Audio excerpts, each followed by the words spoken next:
China, but apparently it's being eliminated from all countries.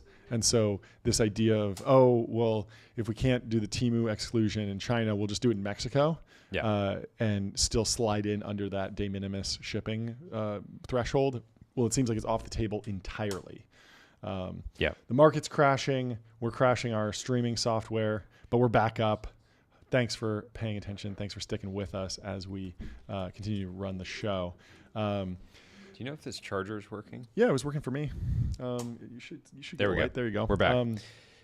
There's a quote from J.P. Morgan. I don't know if we want to read through this. It's pretty interesting. On a static basis, this was yesterday, which is more or less a lifetime ago.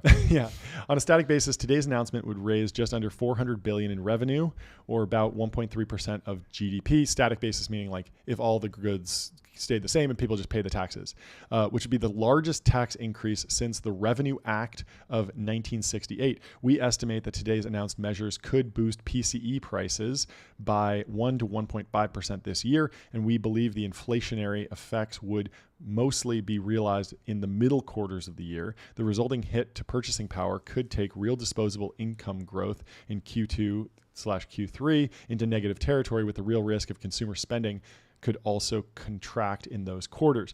This impact alone could take the economy perilously close to slipping into a recession. We, of course, saw on Polymarket that the probability of recession is now up around 50%. Headlines about retaliatory measures by U.S. trading partners are already coming out, and we expect to learn more in coming days. The somewhat confusing nature of today's news, coupled with the uncertainty over how long these tariffs will remain in place, should make for an even less friendly environment for investment spending. We mentioned that with the CapEx stuff, though that is one way to narrow the saving investment imbalance and hence narrow the current account deficit. We plan to revisit our forecast later this week. So JP Morgan is not very optimistic. Joe Weisenthal highlighted a chart from Polymarket. He says the odds of a U.S. recession in 2025 just jumped from, they were sitting at 40%, jumped 25% to...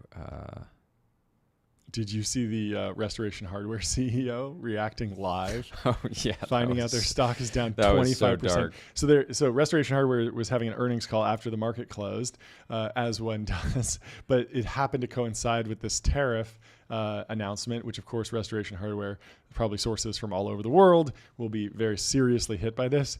And he just has some expletives. Okay. Oh, S-H-I-T. Okay. I just looked at the screen. I guess the stock went down, based on some of the numbers we reported, and then it got killed because of oh really? I just looked at the screen. I hadn't looked at it got hit with. I think the tariffs came out, and I think everyone can see in our 10K where we're sourcing from, so it's not a secret, and we're not trying to disguise it by putting everything in an Asia bucket, And he's just like having a really bad day. Rough, very rough. Logan Bartlett took us back a couple months ago from a quote from Stanley Druckenmiller, the billionaire investor. Stanley Druckenmiller believes Trump's re-election renewed a jolt of speculative enthusiasm in the markets and surging optimism within businesses. Quote, I've been doing this for 49 years, and we're probably going from the most anti-business administration to the opposite, Druckenmiller said on CNBC Monday. We do a lot of talking to CEOs and companies on the ground, and I'd say CEOs are somewhere between relieved and giddy. So we're a believer in animal spirits. That was certainly the case during the Trump pump shortly after inauguration and the election. But then things have been cooling off, let's say, potentially in free fall because of how rough things have been. Rough. You liked this post by Trevor Scott. Tariffs on Bangladesh/Vietnam are like a hedge fund manager fighting with his cleaning lady to get the right back to clean his own toilet. Saying that like a lot of the jobs that we've sent over there, America doesn't want. That's always up for debate because when America does something, we do it a little bit differently. We still wind up producing the product. Obviously, we use a lot of automation and the things that are made here. And there's been a shift to bring auto manufacturing back to the U.S. and although a lot of that's still done in Mexico and Canada. But it is interesting to see if there really is big onshoring efforts. What will those new factories look like? I would imagine that they are highly automated, at least hopefully. Yeah, that's wild. Apple's also down I saw that. 9% today so far. Still just barely over the 3T mark. Rough. But hopefully it doesn't affect Tim Cook's comp package because he was just scraping by. Yeah, Right. poor guy. Yeah, poor guy. Poor guy. Should we go to Ryan Peterson? He says, remember that these duties are on top of existing duties. So for China, you have the original duty of 7.5% to 25% duty from Section 301, then 20% from earlier this year, then 34% today, and 25% for China's purchases of Venezuelan oil. So it's over 100% just in the past few years based on Chinese products. And so we should see that work its way through the economy. I do wonder, I mean, a lot of Chinese products, like they're just so cheap that even if you double the price, it's like, well, a DJI drone is still going to be cheaper than a GoPro drone because like they were never price competitive to begin with. But it will be interesting to see, like, this is all just news right now. It's not really something we're feeling. But the next time I'm like walking around a Best Buy or scrolling on Amazon, I wonder if the prices will actually shock me. It's kind of unclear. I don't think of myself as like shopping that much generally, let alone shopping for international goods. But again, so much stuff comes from abroad. But a lot of times the things like, I mean, these water pistols that I bought, they were probably like $2. And if they go up to $4, like it's hard to notice that. You're still just like, wow, that's the cheapest thing I've ever seen. Like a lot of the prices were suspiciously cheap, honestly. Like we talked about this with Temu, where Amazon launched a clone and they were saying like, okay, guys, if you're going to sell couches, the couch can't be more than $25 to be on this app. And it's like, I don't know if I would even want to sit on a $25 couch. Like that doesn't seem safe. They were like, guitars can only be $8. It's like, I feel like a guitar is like $100 item, right? Yeah. So like if that doubles to $16, would people still notice it? I mean, certainly there would be an effect on the economy. Like people would buy less guitars. This is just supply and demand. Obviously, the demand for guitars is not fully price inelastic, but it is just very funny that some of these prices were so low. I mean, Nike, you know, obviously the cost of goods is going to go way up, but I feel like Nike shoes are $100 plus.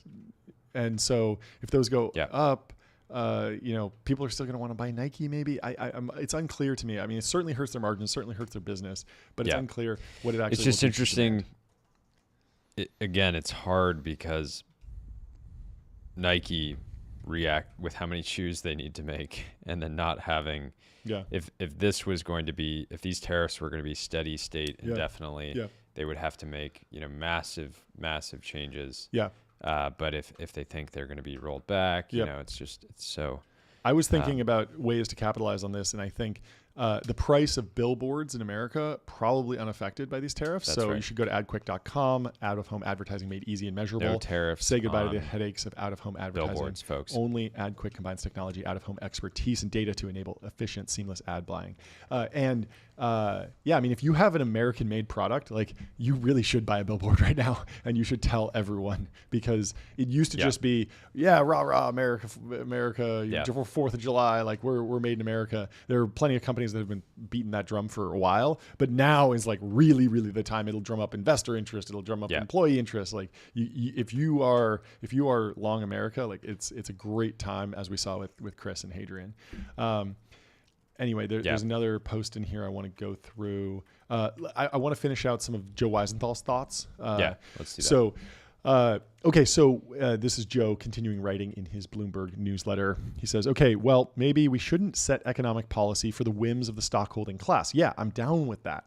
But what's interesting to me, too, is just how reviled all of this seems to be across the board, with the only real specific voice of support, the old legacy industrial unions, which are not a big part of the economy. Again, go back and look at the comments from the manufacturers in the latest ISM. They all hate it.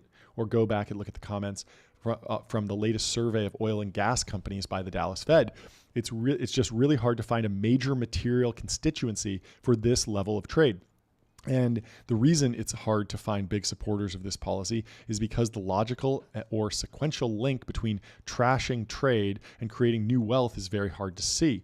What are the new growth industries going to be? Who is going to finance the redevelopment? China famously crushed its own real estate and internet sectors a few years ago, but at the same time, it directed its banks to lend more aggressively to its hard tech and manufacturing sectors. And so I think Chris would say, Yeah, that's exactly what we want to do. We want the government to direct the banks and the venture capitalists to lend more aggressively to hard tech and manufacturing sectors. And we're kind of seeing that, but it's interesting because I don't think broadly in America, people believe in the American dynamism movement. Yeah. I think in VC, people think it's cool. I love, and I feel this way where it's like, yeah, we're talking to a kid from Stanford today who like makes laser weapons. And I was just like, that sounds awesome. But when I really think about it, I'm like, look, I don't know if you have a real business yet. You probably don't. You're young and you're just figuring it out. And I don't know if there's like a program of record and a really good, easy way for you to scale this business up and create a power law company, blah, blah, blah, blah, blah. But I just think it's cool. And I think that's how a lot of people perceive these hard tech and manufacturing projects. They're like, it's a cool science project. I don't know if it's going to work out, but I want to support it. So I'm just going at it. Whereas I think China was a lot more rigorous about, this is a good financial bet for us. We're going to lose a lot of money in the short term, but we're going to gain a lot in the long term. And I don't think as a country, we're thinking like that yet. Like there's a lot of people that go to the Reindustrialized conference and they're like, this is awesome. I hope it happens. But like, I'm not really going to pull my money out of FANG to do this, right? I'm not going to move, $100 billion over for this. There needs to be the AI narrative to get like the Massas of the world to do it. And then even when Massa does it, you have plenty of people that are like, this is a top signal. This is too crazy. It's impossible. And I don't think they were saying that in China, which is interesting. No, and it's a fascinating situation right now where so many people in our industry and in our corner of the internet broadly think this is just a terrible idea. We have some people that think it's great, but a lot of smart people think it's a bad idea. And I'm sort of sitting here hoping that the admin, as somebody that ultimately wants America to win and thrive, I'm hoping that, we're at a very crazy time right now, but I think I'm sort of hoping that the admin has a crystal ball that the rest of us don't have, and is, clearly they were convicted enough in this initial decision yesterday to go out and do this press conference like it was WWE. Yeah, that's true. It's also true. But yeah. Let's continue with Joe. In fact, I think we got our next guest coming in. But first, let me tell you about Bezel. Go to Bezel.com, getbezel.com, buy a luxury watch, folks. I know the stock market's down, but there's never a bad we were talking time. with Quaid yesterday after the show, but prices are going to have to go up. If you move quickly from ADs, but if you move quick on marketplaces like Bezel, it's very likely that people won't immediately reprice their watches. So it'll be interesting to see that. The market goes down, but we need you look at your beautiful watch and you remember that the point of a watch is not to tell you the time, but to tell you the time of your life. That is right. Shop over 24,500 luxury watches, fully authenticated in-house by Bezel's team of experts. And thank you to Bezel. Thank you to Bezel. Coming into the studio, we have Akhil from Shield Capital. I'm very excited to talk to him. I talked to him yesterday. How you doing? Hey, good, John. Good, Jordy. Good to see you guys. Thanks for having me on. Yeah, thanks so much for taking the time. Would you mind just giving us a little brief overview, maybe some of your history, what you're doing now, and just kind of generally how your week's going? Yeah, absolutely. And great discussion prior to, I think, a good tee up to what needs to happen by 2027 and what needs to happen by 2049 when it comes to our own national industrial base. But by way of background, Akhil, from Buffalo originally, did RTC in college, wanted to go serve, had the opportunity to serve in the Marines as an infantry and special operations officer. Left my time in active duty in 2019. Like many other vets, Brandon included, that you'll have here soon, both amazed by the type of technology we had that the U.S. and its allies could provide, and also incredibly frustrated by the lack of some of the basic commercial tools. And had the opportunity via some mentors to connect and help build a new fund, a new venture capital fund, Shield Capital, where our focus is this nexus between commercial technology and national security. We cover early stage, so as early as a dream and a team on day zero across autonomy, cybersecurity, AI, and space. That's great. Jordy, you want me to? I mean, I'd just be interested to get your immediate reaction to the news yesterday, and and then there's we got bunch of other questions to go into. Did you have an immediate reaction yesterday? Our point of view, I'm sure you heard, is, it's hard. Some stuff is going to, go poorly. Some stuff, some groups and companies and industries will benefit. But I'm curious what you thought. Totally. Yeah. I guess I'll reemphasize the point that I made to start off. It is, we got to look at this near term, 2027, this Admiral Davidson window. For those who are familiar with it, how do we protect our interests in the Asia Pacific region, and how do we look at it in 2049 structurally, right? So tariffs, whatever you want, has immediate near-term structural effects, but a lot of that's not. We are going to have the industrial base we have by 2027, right? That's 18 months from now. So we have to figure out what we can do with the capacity we have. And I'm always reminded by Churchill's quote: "While America might be first, the only thing worse than fighting without allies, fighting with allies is fighting without them."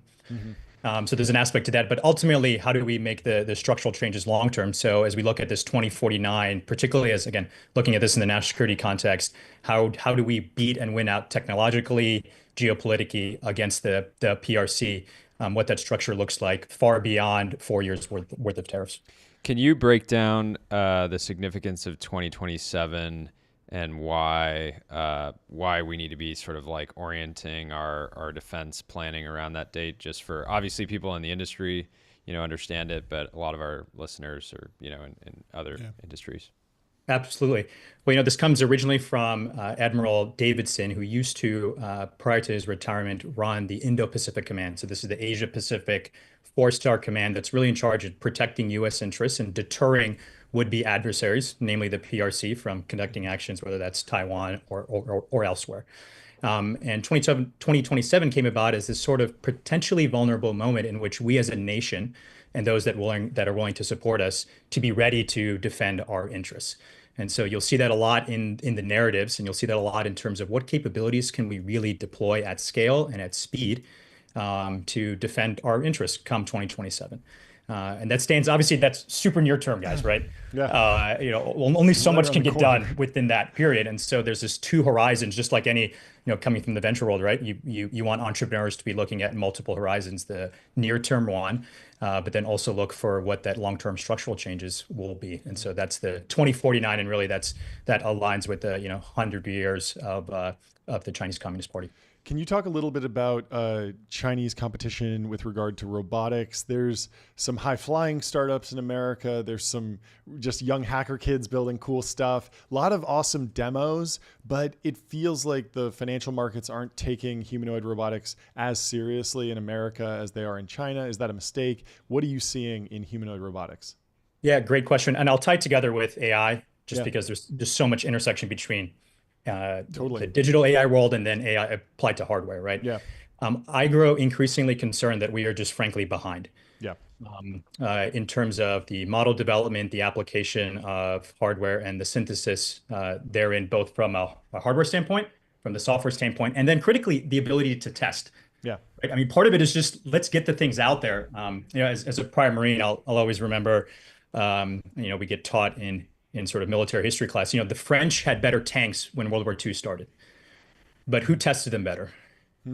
It was the Germans, right? They just got them out there and they just started testing with them and experimenting with them at a pace and scale that was far greater than anyone else. And so you see this environment now, and a lot of the things that need to happen are actually regulatory in nature, right? How do we reduce the barrier for folks to actually go out and test either all sorts of robotics applications, right? It doesn't actually have to be pure humanoids. It can be autonomous systems too. And then how do you combine that with actually getting some of these deployed, at a scale that you need to?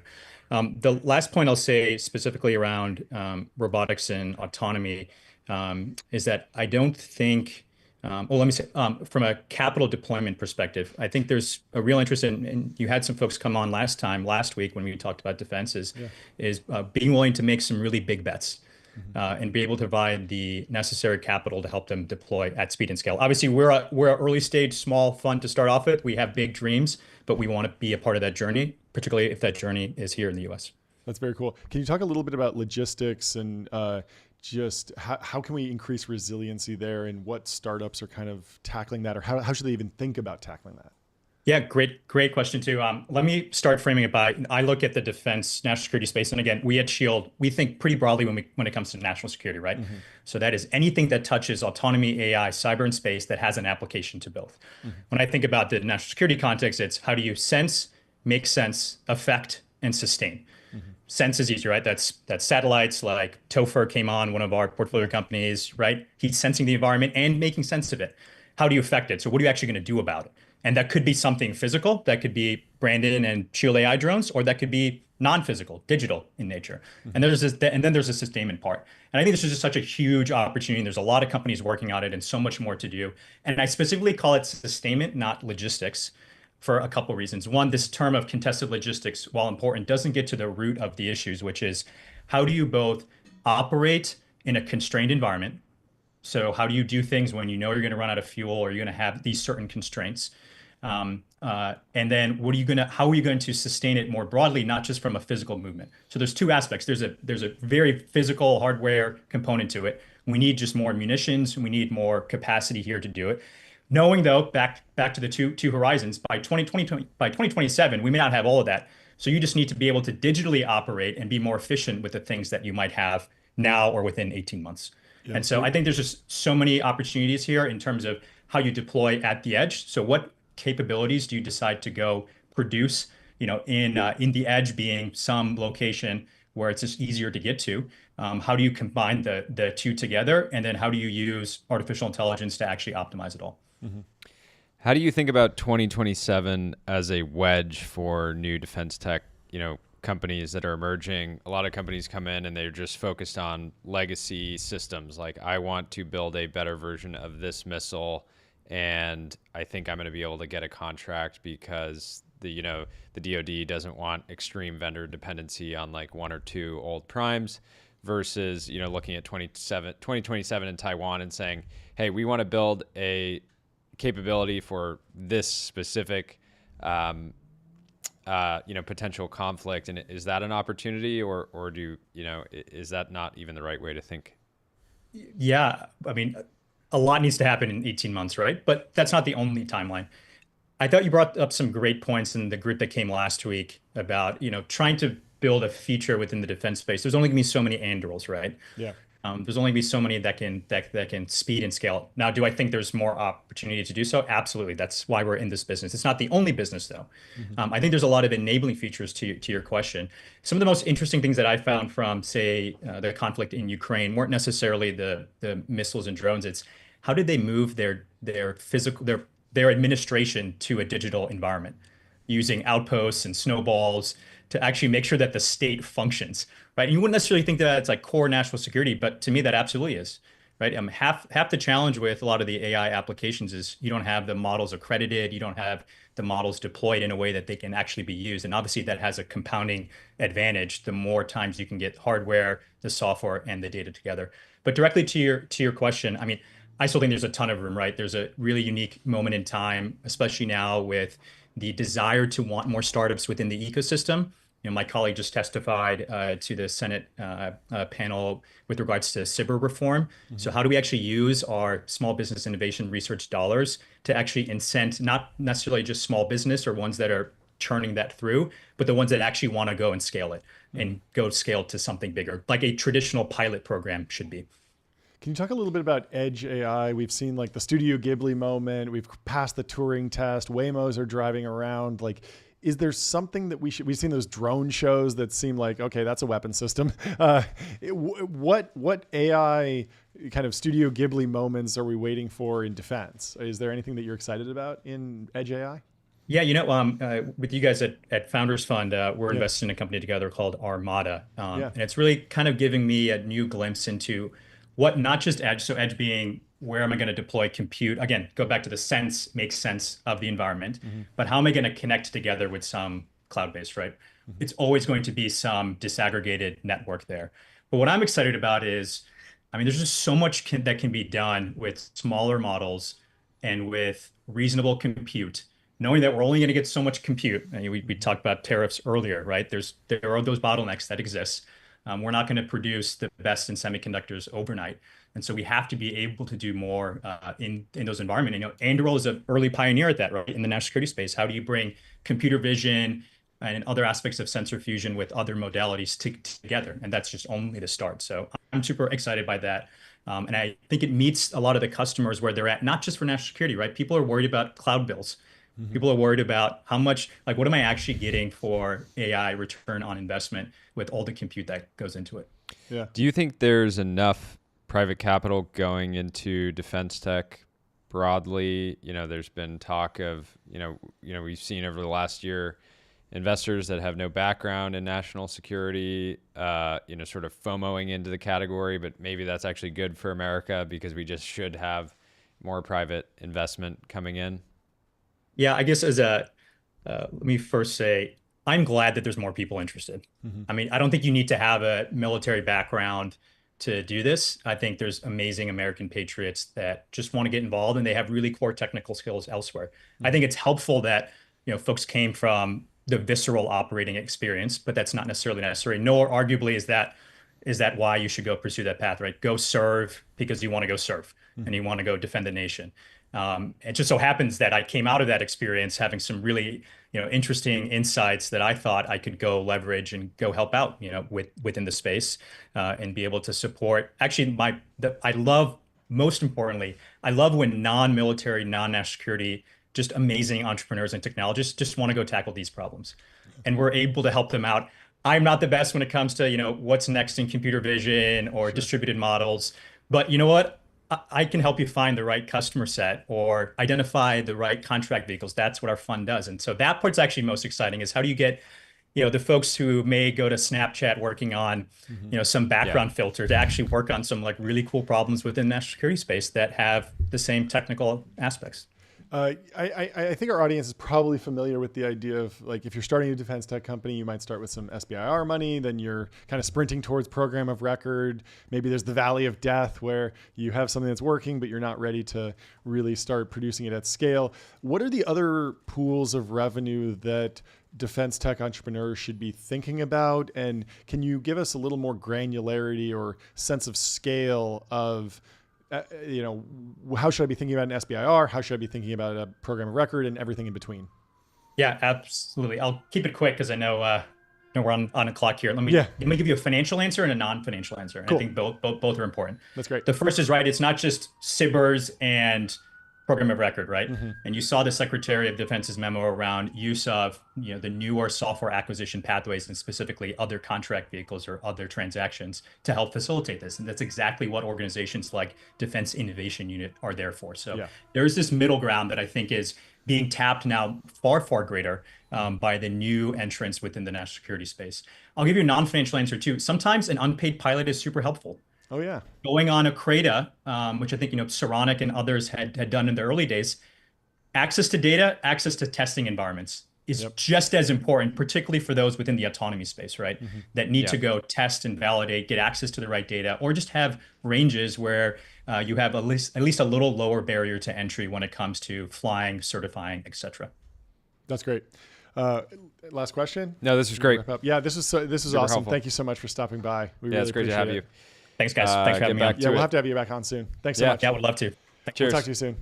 Well, next we got Fil Aronshtein from Dirac coming in the building. We'll see when he gets here any minute now.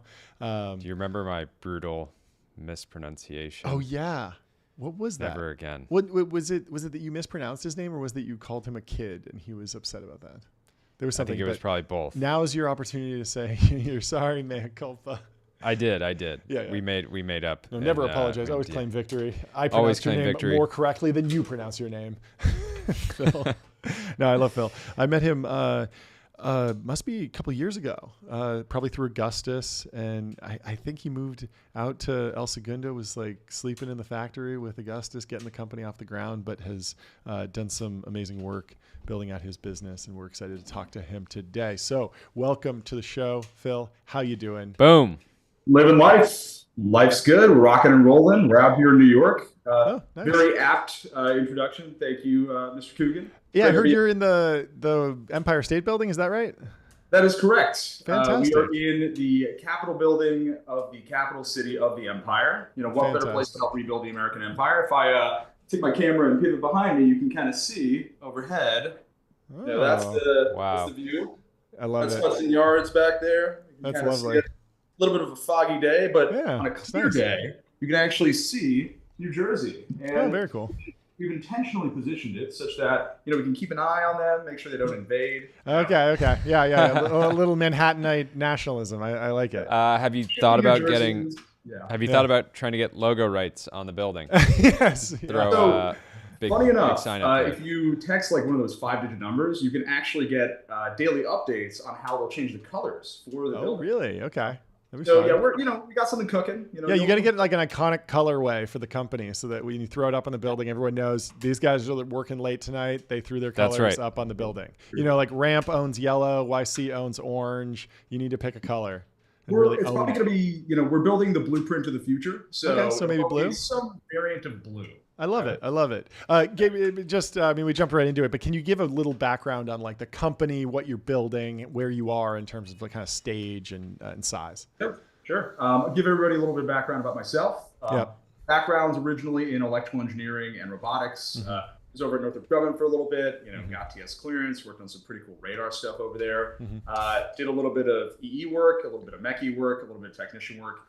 Over there, just got to see how absurdly archaic all of the infrastructure was on the manufacturing side of things. Was starting to get the feeling that the West was forgetting how to build great things, and I wanted to make sure that didn't happen. So got my best friend and co-founder and went out to go start Dirac. So as a company, we are building the first automated work instruction platform. Sounds like a very vague, very niche thing, but turns out everybody actually has had experience with work instructions. If you've ever built like IKEA furniture, a little paper instruction book that tells you how to build a thing. Turns out that is actually basically how they make missiles and cars and everything in between. So that process is like, imagine you're a dude in a factory. Somebody says, here is a CAD file or a 3D model of like an engine. Go figure it out. Like literally go figure out. They will like pull this assembly apart. They'll figure out what order to do the assembly in super duper manually. Take hundreds of screenshots or photos, and then throw all that together into a several hundred-page document or Word doc or PowerPoint over the course of weeks or months. Super brutal, super manual, sounds as awful as it is, almost as bad as being like a McKinsey analyst with like a 100-page PowerPoint. It's like making an IKEA slideshow by hand. Yeah. I think we saw this week some videos went viral of folks painting artillery shells by hand, and the artillery shell moves from one station to the other. And there's the basic commentary was like, how are we still doing it like this? This is not great. But you could imagine some work order system was built at some point for that, and that kind of concretizes what you're building. So how's it going? Where's the business now? Are you live in public beta? How much does this thing cost? Like, how does the business actually work? Right. So what CAD software was for mechanical engineers, we're building basically that 21st century update to the process for their blue collar counterpart, a person called the manufacturing engineer. So we price pretty similarly. We price $5K per seat per year. Okay. It's like a seat-based system. We actually, great timing for me to come on the pod and chat with you guys. We actually just went live and announced Build OS V1 yesterday. Fully live. We are now enterprise grade, ITAR compliant. Let's hear it for ITAR compliance. We love an ITAR compliant company on the show. Congratulations. Epic. Thank you, fellas. So yes, we can now deploy on-prem to defense customer. We're already working with some defense companies. We're working with a bunch of automotive companies. We love tier 1 through 3 suppliers, OEMs. Got a bunch of really cool companies that are not just, aerospace and automotive. These are like the only two industries that apparently most people think exist. But, we're working with like agriculture and construction manufacturers. Sure. These are companies that like recent one that we just started working with, super cool company called Spudnik. These guys make the potato harvesting equipment that you drag behind your tractor. Spudnik name, I love it. It's the Spudnik. Right? It's the Spudnik moment for potato farming. Apparently, they're saying yes. So we're off to the races. Product is live. We're deploying. Congratulations. Yes. What is it like deploying on-prem? Does that mean you have to package your software up and send them like a CD or something or floppy drive? Like not a CD. The caveat here is that they have to have their own cloud-based resources themselves. Got it. So you can still interface with APIs as you need to. Yeah, yeah. Got It's a little bit more complicated than that, but I'll sort of leave it at that. Like they Sure. have to have some sort of like cloud-based infrastructure. Okay. Deploy it via Terraform. This is a Cool. thing we can now do, ladies and gents. Oh, cool. And Yeah, there's certainly a process for it. I'm sure you've been talking to your customers constantly, as one does, but what's their broad reaction been over the last 24 hours? Are people, I imagine some of your customers are super excited about the tariffs, others unsure, others negatively impacted in varying ways, but give us the update there. Yeah, so on the whole tariff thing, man, so some of our customers are a little bit upset because prices are going to go up for them. It sort of depends where you are industry-wise, where you are in the stack. Yeah, so that's like the input costs are going to go up because maybe they're sourcing parts. In the short term, they're pretty upset about that on a couple of different vectors. But it again depends. Like if you look at what's really cool about like our company is we get to see like the widest varieties of like the coolest CAD files, coolest assemblies you'll ever see. And so if you look at like the hierarchy and the structure of a CAD file, it's very tree-like. And so that hierarchy of like an assembly of sub-assemblies of sub-assemblies of sub-assemblies really neatly mimics the supply chain of that product. There's some really, really neat novel insights that we get to see. And so if you are like one of those sub-assemblies, you're called like a tier 1 through 3 supplier. If you're making like the top level thing and you're like, an Anduril or a Toyota, you're an OEM. The OEMs are a little bit more upset than the tier 1 through 3 suppliers, as from what I've seen. And so more broadly, like material input costs are like closer to the tier 1 through 3s than like the OEMs. The OEMs get like the final markup, which is sort of like a pain. And so that's kind of what we've seen. But I think by and large, people are short-term like upset, long-term pretty excited because what it means is it's going to force a lot of capital to be allocated towards rebuilding domestically, which is honestly what a lot of the folks that we work with want, right? You want your supply chain proximal to you. You want to have expectable lead times. That's been like one of the worst things that a lot of folks we work with have seen. So for a company, for an at-scale company like like a prime like Northrop, what percent for the average product at Northrop, do you have any sense of what percentage of the parts that go into a specific end product are American made today? And do you think that companies at that scale are going to, feel like they need to react and even invest in some of these tiered suppliers?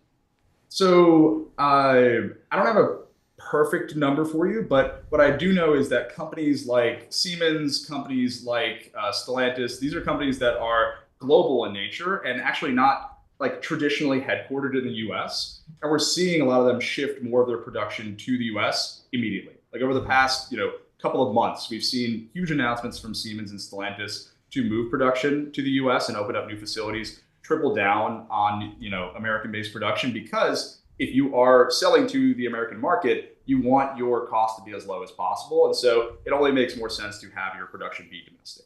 Yeah. Yeah. How do you think about, I feel like one of the bottlenecks to Dirac's growth, I said that right, correct? Dirac. I'm going to get it this time. It's Iraq with a D. One of the bottlenecks to Dirac's growth is going to just be having enough, if you're selling by the seat, having enough manufacturing engineers, right? I wish I knew more myself. How do you think about kind of like the talent equation to solving, to reindustrializing? So there's, I can get on my soapbox. There's like 2 to 3 pieces of this. Get on it. Broadly, kind of interesting. The number of manufacturing, I'll give you a little bit of like the history lesson of like, the blueprint in general. So basically until like the early 70s, mid 70s, engineers and manufacturers were connected by one thing, and that was the blueprint, right? Like classic cyanotype blueprint that you imagine in your head when you say blueprint. And then like the late 70s, early 80s, CAD software emerged and became ubiquitous. And basically all of the mechanical engineers who were on the shop floor, super well integrated in production, they were more blue collar than white collar generally. All of them basically moved to the back office, went from being generally blue collar to white collar. And basically since then, mechanical design had become like totally divorced from reality. You often now have like mechanical engineers never going to shop floors, oftentimes designing systems that are generally like not manufacturable. And so the blueprint was basically like fractured into two parts. CAD software on the design side, work instructions on the build side. CAD software got a ton of upgrades for 50 years, work instructions never did. That's what we're working on. And so when that happened, you also saw like the archetypal mechanical engineer also fracture into two different people. Like the mechanical engineer that's like your more typical like design engineer and a manufacturing engineer. And so actually, if you look like statistically in the US, there are actually roughly the same number of mechanical engineers as there are manufacturing engineers. So there's like around 300,000 of these folks in the US, globally. So it's actually like a really big popular job. It's just like, this is where you would like get a mechanical engineering degree and like, half the time people will just like go into manufacturing engineering. And so there was an enormous, so back to like the portion about like the labor base, these are the folks who will get a CAD file and like figure out how to put this thing together. And their documentation systems suck. I mean, it is like oftentimes if it's not PowerPoint or Word, it's a Post-it or like the back of their head. And so what we've been seeing, unfortunately, is, especially post-COVID, a lot of these folks are retiring. A lot of these folks have all this information locked up in the back of their heads as tribal knowledge. And so, yes, like we're automating like a good chunk of the grunt work of making work instructions. We take a CAD file in, we automatically figure out how to put it together, automatically generate 80 to 90% of the work instruction. But that 10 or 20% that we can't automate, that is like the tribal knowledge component. And that is what we serve as like a data aggregation platform for. So a lot of what we see is, average age of the American manufacturers, like somewhere between like 45 and 55. I like to say 55 just to be a little bit more precautionary. And, in the US, we do not want cheap labor, right? We want smart labor. That's what we want to be advocating for. We want to build new technologies and we want to build new manufacturing systems that take advantage of automation. But we do not want to like replace people in general. We want to augment and aggregate as much of their tribal knowledge and bake it into the systems that we use for the next generation of American manufacturing. Like that's kind of how we see it. However, what we've seen like for our customer base, generally speaking, is, the classic question of like, like I buy like some direct software and now because I can do the work of 10 people with one person, I can lay 9 people off. And it's like, no. It's actually that, because 9 of your people retired and you're still left with one, now I don't have to shut my manufacturing facility down. So like that's where we see a lot of the value add and value generation, but also more broadly as a company, we're not just staying in work instructions. That's just, where we're interjecting. What do you think about MBAs, buying small manufacturing businesses, rolling them up? Last question. Brutal as a concept, awful idea. I'm actually generally pro engineers and manufacturers rolling up like SMBs, like mid-market manufacturers. This is, I think a very interesting concept as a whole. If you were to like, if you as somebody with a hardware background had a very specific like search fund for like pumps or valves, and you like really knew who to like where the optimizations could be generated. If you came in and you were like, we're going on Google Drive, guys, like no more like writing stuff on Post-its, like that could be very interesting. That's useful. But like an MBA comes in, they look at the P&L and they're like, like cut everybody over 50. And it's like, no, the tribal knowledge. That's like where those guys knew how things fit together. You didn't write it down. And now your factory doesn't know how to build shit anymore. And now we're subservient, we're kowtowing to China and it's over. But we don't want that to happen. Never kowtow. Well, thanks for coming on the show. This is fantastic. This was great. You got to come back when you have more news. I'm sure there's going to be a ton this year. It's a crazy time, crazy year, and we're excited for what you're doing out in New York, keeping Manhattan safe from those New Jersey folks. Yes. Thank you guys for having me, and I will catch you guys later. Looking forward to the next one. Cheers. Bye. Hello, Phil. Great dude. Always what a guy. Very well spoken. Yeah, just high energy. Knows his business. Lots of good takes. Tapped in. You'll love to see it. Well, speaking of tapped in, we got Zach from Plaid coming in next. He had some big news today. Fascinating story, fascinating company. If you ever authenticated, done OAuth with your bank, you've probably seen the Plaid pop up. And he is here now. I'll let him explain the business because he probably knows it way better than I do. Zach, welcome to the show. Hey, guys. Thank you so much for having me. It's great having you. Yeah. Can you give us a little background, maybe brief introduction to the company? I think most people know, but then specifically, what are you announcing today? Totally. So Plaid, we build infrastructure for digital finance broadly. The core thesis is banking was built for a world that didn't envision the internet. Yeah. We wanted to help people be able to get loans, open bank accounts, pretty much do anything in their financial life online. So we created the API for your bank account. You've probably utilized it when you linked your, let's say, Wells Fargo checking account to the Venmo app. And any bank account that you linked to pretty much any fintech company, we build the plumbing for all of that. Increasingly, it's not just fintech companies now, but it's the big banks. The way that you open a checking account with Citi goes through Plaid. And then a ton of enterprises. So the way that you pay your rent with Invitation Homes or a bunch of those, all that stuff's going through Plaid. Last few years, we had a big change to our business. We historically just focused on bank account linking. Now we're very focused on kind of utilizing a lot of the aggregate data that's coming through our system to build things like a new version of fraud scoring. If we can see your patterns, you see that you committed fraud in Robinhood, we can tell Venmo that you committed fraud, we can tell your bank that you committed fraud, so on and so forth. We built a credit scoring division that builds alternative credit scores. And we built a bunch of tooling to do better bank linked payments. So it's been a big evolution for the business over the last 2 years or so. Yeah. Yeah. Talk about the time period. I guess it was like late 2022, 2023. Everybody just said, okay, fintech is over, but you obviously have like better data than everyone. And so you could see that like, no, in fact, like fintech was not over despite VCs, maybe opining on podcasts. Yeah, talking on podcasts. I'm sure you never lost faith, but I guess like talk about, where we were a couple years ago versus now. Totally. I mean, fintech had a winter. Crypto has winters. Fintech definitely had a winter. Mm-hmm. Basically, there's a crazy amount of fintech demand pulled forward into 2020 when people couldn't go into their bank. They needed to figure out a way to do financial services online. 2021, zero interest rate environment. You had things growing like crazy. You had tons of ad budgets, so on and so forth. First half of 2022 was kind of a continuation of all of that. And then interest rates started going up in the second half of 2022. And in large part, the fintech market wasn't prepared for that kind of change, certainly not that kind of change at the speed with which it changed. A lot of fintech businesses were predicated on lending, and lending slowed down quite significantly. And a lot of them were predicated on investing or crypto, and those markets slowed down quite significantly. And so you saw a slowdown in fintech in the second half of 2022, and then kind of like a bit of lethargy throughout kind of the first half and almost through the second half of 2023. And a lot of that was the businesses themselves like retrenching, going in and focusing on profitability. It was no longer growth at all costs. You got to build a model in which you're actually profitable. You're not just gross margin profitable, but you're operating margin profitable. A lot of it was also like retooling from focusing just on investing and crypto to also doing things like core banking and a bunch of other services. And so you saw this whole rebuild of all of the fintech companies. And then going to 2024, there was a rebound. In 2025, we've seen very much a fintech spring, as I like to call it. So things are moving really quickly. There's a ton of startup formation at the earliest stages. In the mid stages, these companies have retooled and are now back to growth. At the late stages, you're about to see a couple of IPOs. So Klarna is coming soon.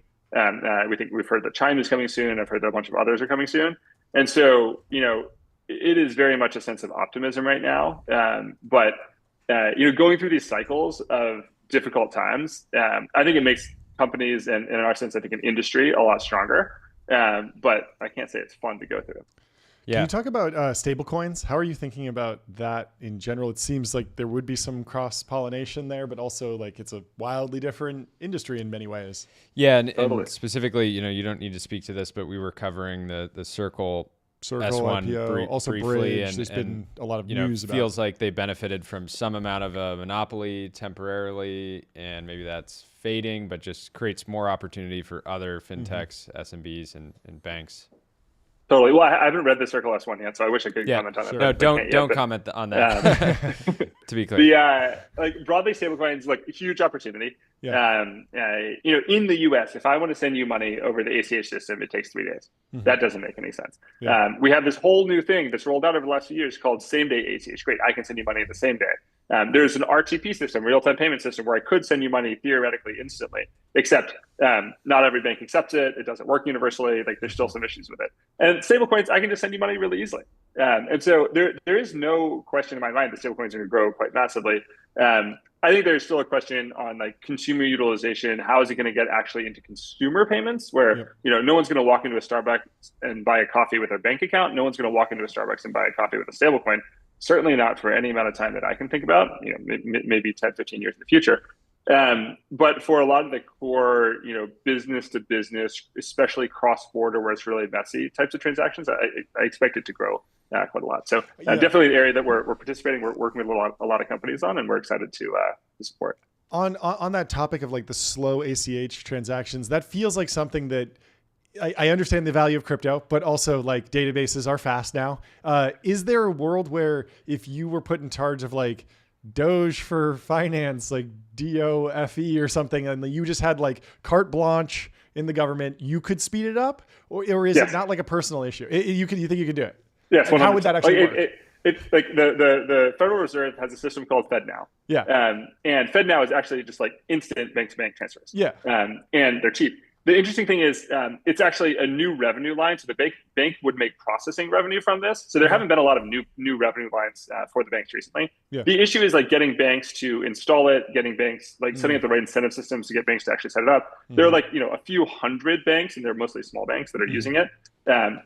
I think there are like 4 or 5 easy changes. You change the incentive structure. You create a mandate that every bank has to support it. There are like the small set of changes that you could get instant bank payments running in the U.S. very quickly.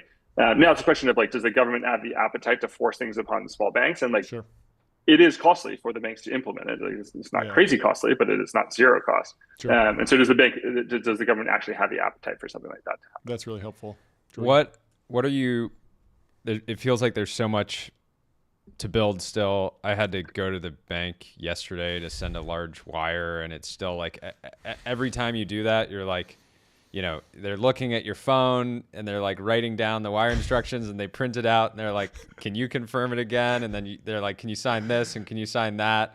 And then I got to text the recipient, and the whole thing still. And do not copy and paste your account number twice. You can copy and paste it in the first box, but not the second box. I feel like this is such a beautiful time for Plaid. You're founder run company. You have incredible distribution, and there's still so much yet to build. Sort of what gets you most excited in terms of, I'm sure you just spend a lot of time like talking to big bank CEOs and startups, and your position is just like, how can we enable you to do what you want to do, or improve existing products? But kind of what are you most excited about in the Plaid ecosystem or roadmap?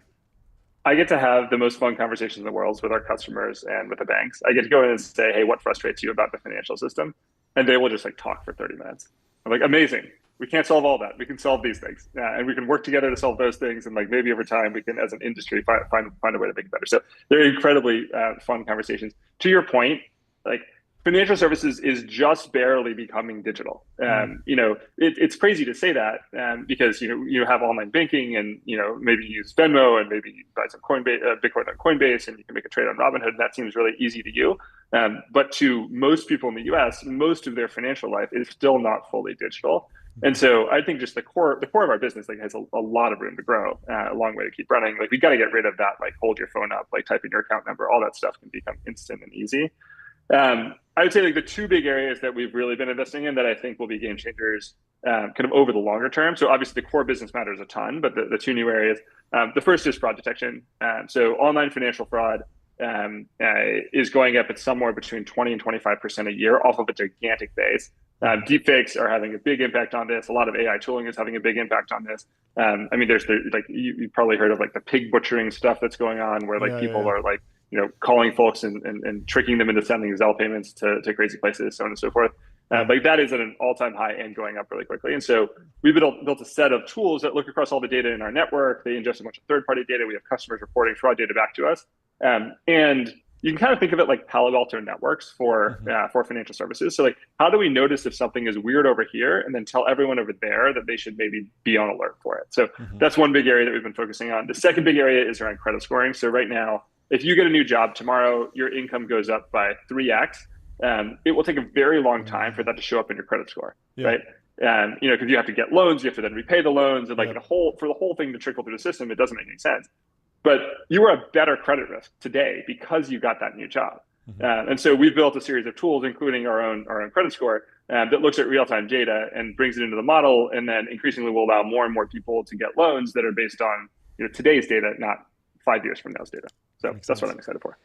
Yeah, on AI specifically in Plaid, just in fintech generally, do you think it's it certainly hasn't felt like the most hyped category, and maybe that's because 10 years ago people were promising sort of like AI based lending and all that stuff, and maybe it was AI, maybe it wasn't. Do you think it's getting enough attention? I'm sure you guys are taking it seriously internally. We're taking it very seriously internally. Look, from an internal efficiency standpoint, like leaning in hard, and frankly, a lot of the banks are leaning in hard. And so I think that'll be a big step forward. I don't need to talk to you about that. You've talked to everybody in the world about that kind of stuff. From a financial services product specific lens, other than AI causing fraud and then using AI to fight fraud, but like from a core banking product standpoint, I don't think you're going to see a lot of changes fast. I think behind the scenes, if you go to a bank and you talk to a teller, or more likely like you do a Zoom call with like a wealth advisor, they're going to have an AI dashboard and a bunch of AI tools that are real time telling them like, hey, what's going on with John's portfolio? What recommendations should we be making? How might it be different? But you're not going to get that direct like AI bot style interaction for I think a long time, mostly because there's so much regulatory overhead, so much trust overhead that goes with it, that I think the banks are going to be hesitant and slow to launch. Look, I'm on the furthest edge of this. Like, I would love to have a set of AI bots that just like move my money across my accounts, like leave it in treasuries until the minute that I need it to pay, whatever bills I need to pay. And then if I have excess left over, like move it back into treasuries or balance across my loans to pay the lowest interest rates. But I'm probably like way on the furthest edge of that. I have two questions. Out of the big bank CEOs, who's the best DJ? Well, only one of them plays a Coachella, so David Solomon. But on a serious note, I feel like there's this interesting dynamic with Plaid where you guys it's a financial infrastructure company, but you take design incredibly seriously. Where does the design chops come from? Like, how did that become so instilled in the company? So from the earliest days, our mission has been unlock financial freedom for everyone. It is a consumer-centric mission. Like our goal is to help consumers and small businesses have a greater amount of financial freedom, have more control over their financial lives, and be able to do things that they want to do that are out there. And so we took the position that we need to fight for the consumer, even though we build a B2B product. Thus, we're B2B2C or like B2B to small business. And with that in mind, we knew that we needed to build a brand that resonated with consumers. It doesn't need to be the loudest brand, but in a lot of senses, we take inspiration from Visa. A lot of consumers don't know what Visa does, but they certainly know that it helps them make payments. All right, well, we want to learn from that. We would like every consumer to know what Plaid does. We're also realistic to understand that not every single one is necessarily going to fully understand it, but we want them to have tools that come from us. We want them to have trust in us.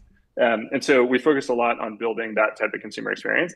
And then you see us also in the press and in the media, try to go fight these battles on behalf of consumers. So fighting the open banking battle, fighting against the debanking stuff that's going on, being very public about saying hey, we believe that every consumer should have access to every financial product that they might want.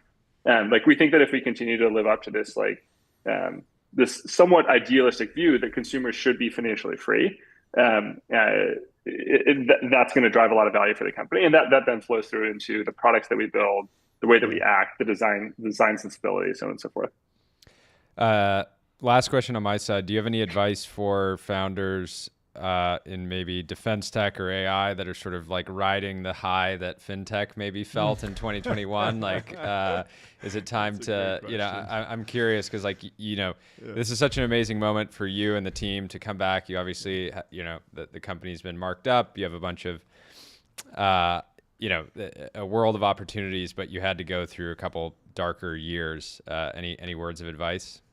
I mean, as the saying goes, things are never as good as they seem, nor as bad as they seem. I would say that the dark times, honestly, it's my favorite. And it's the time that really forms the company. And it lets you know who you are. It lets you know who's really on your team. And it forces you to make the most important decisions. Nothing's ever going to be easy in startups. Nothing certainly is ever easy for Plaid. But knowing that we've formed kind of an amazing team, a good set of customer relationships, we've made good product decisions in the times that are really hard, allow us to go fast in those times where it gets a little easier. So I don't know if I have any specific advice other than just keep on keeping on. It's great. Yeah, I mean, that is the best advice you can give, I think. No, I'm genuinely excited, and I can't wait for you guys to build more products because every time I use Plaid products, it's a breeze, and every time I use anything from the legacy banking world, it's absolutely brutal. Yeah, so don't talk too much trash about all those partners. We don't want them to see this. But we love the banks, and our goal is to make the banks better. We're very thankful for everything make you're the doing. Banks better. Good luck and congratulations on the round. Yeah, we'll ring the size gong for you. It's great having you on. Great having Always you on. welcome. And congrats to the whole team. We'll talk to you soon. Thanks for having me. And, Thanks. Bye. Next up, we got Nathan Mintz coming in from CX2. Very excited to talk to him. Going back to defense tech, had to give you the update because there's some breaking news about Plaid. Not a defense tech company, but still snuck in a defense tech question, Jordy. I like how you did that. That was very good. You got to bring it back. No, it's just we're at this moment. Plaid was started. Got to form itself when fintech maybe wasn't so hyped, and then went through this period of exuberance and insane valuations. The same multiples we were seeing in AI today. Fintech companies were getting, even lending companies were getting. Yeah. Well, we're talking to a veteran of defense tech, Nathan. Welcome to the show. How you doing? Hey, good, John. Good to be here with you. I was just listening in, and I'm bummed that I don't have as good a hair as Zachary or around. He has fantastic hair. We get some compliments on our hair every once in a while, but he blew us out of the water, I think. So the fans are just gonna flock over to Plaid now. Yeah. But yeah, how you doing? And can you give us a little intro on yourself and some background and what you're building now? I'm doing great, actually. Yeah. So right now.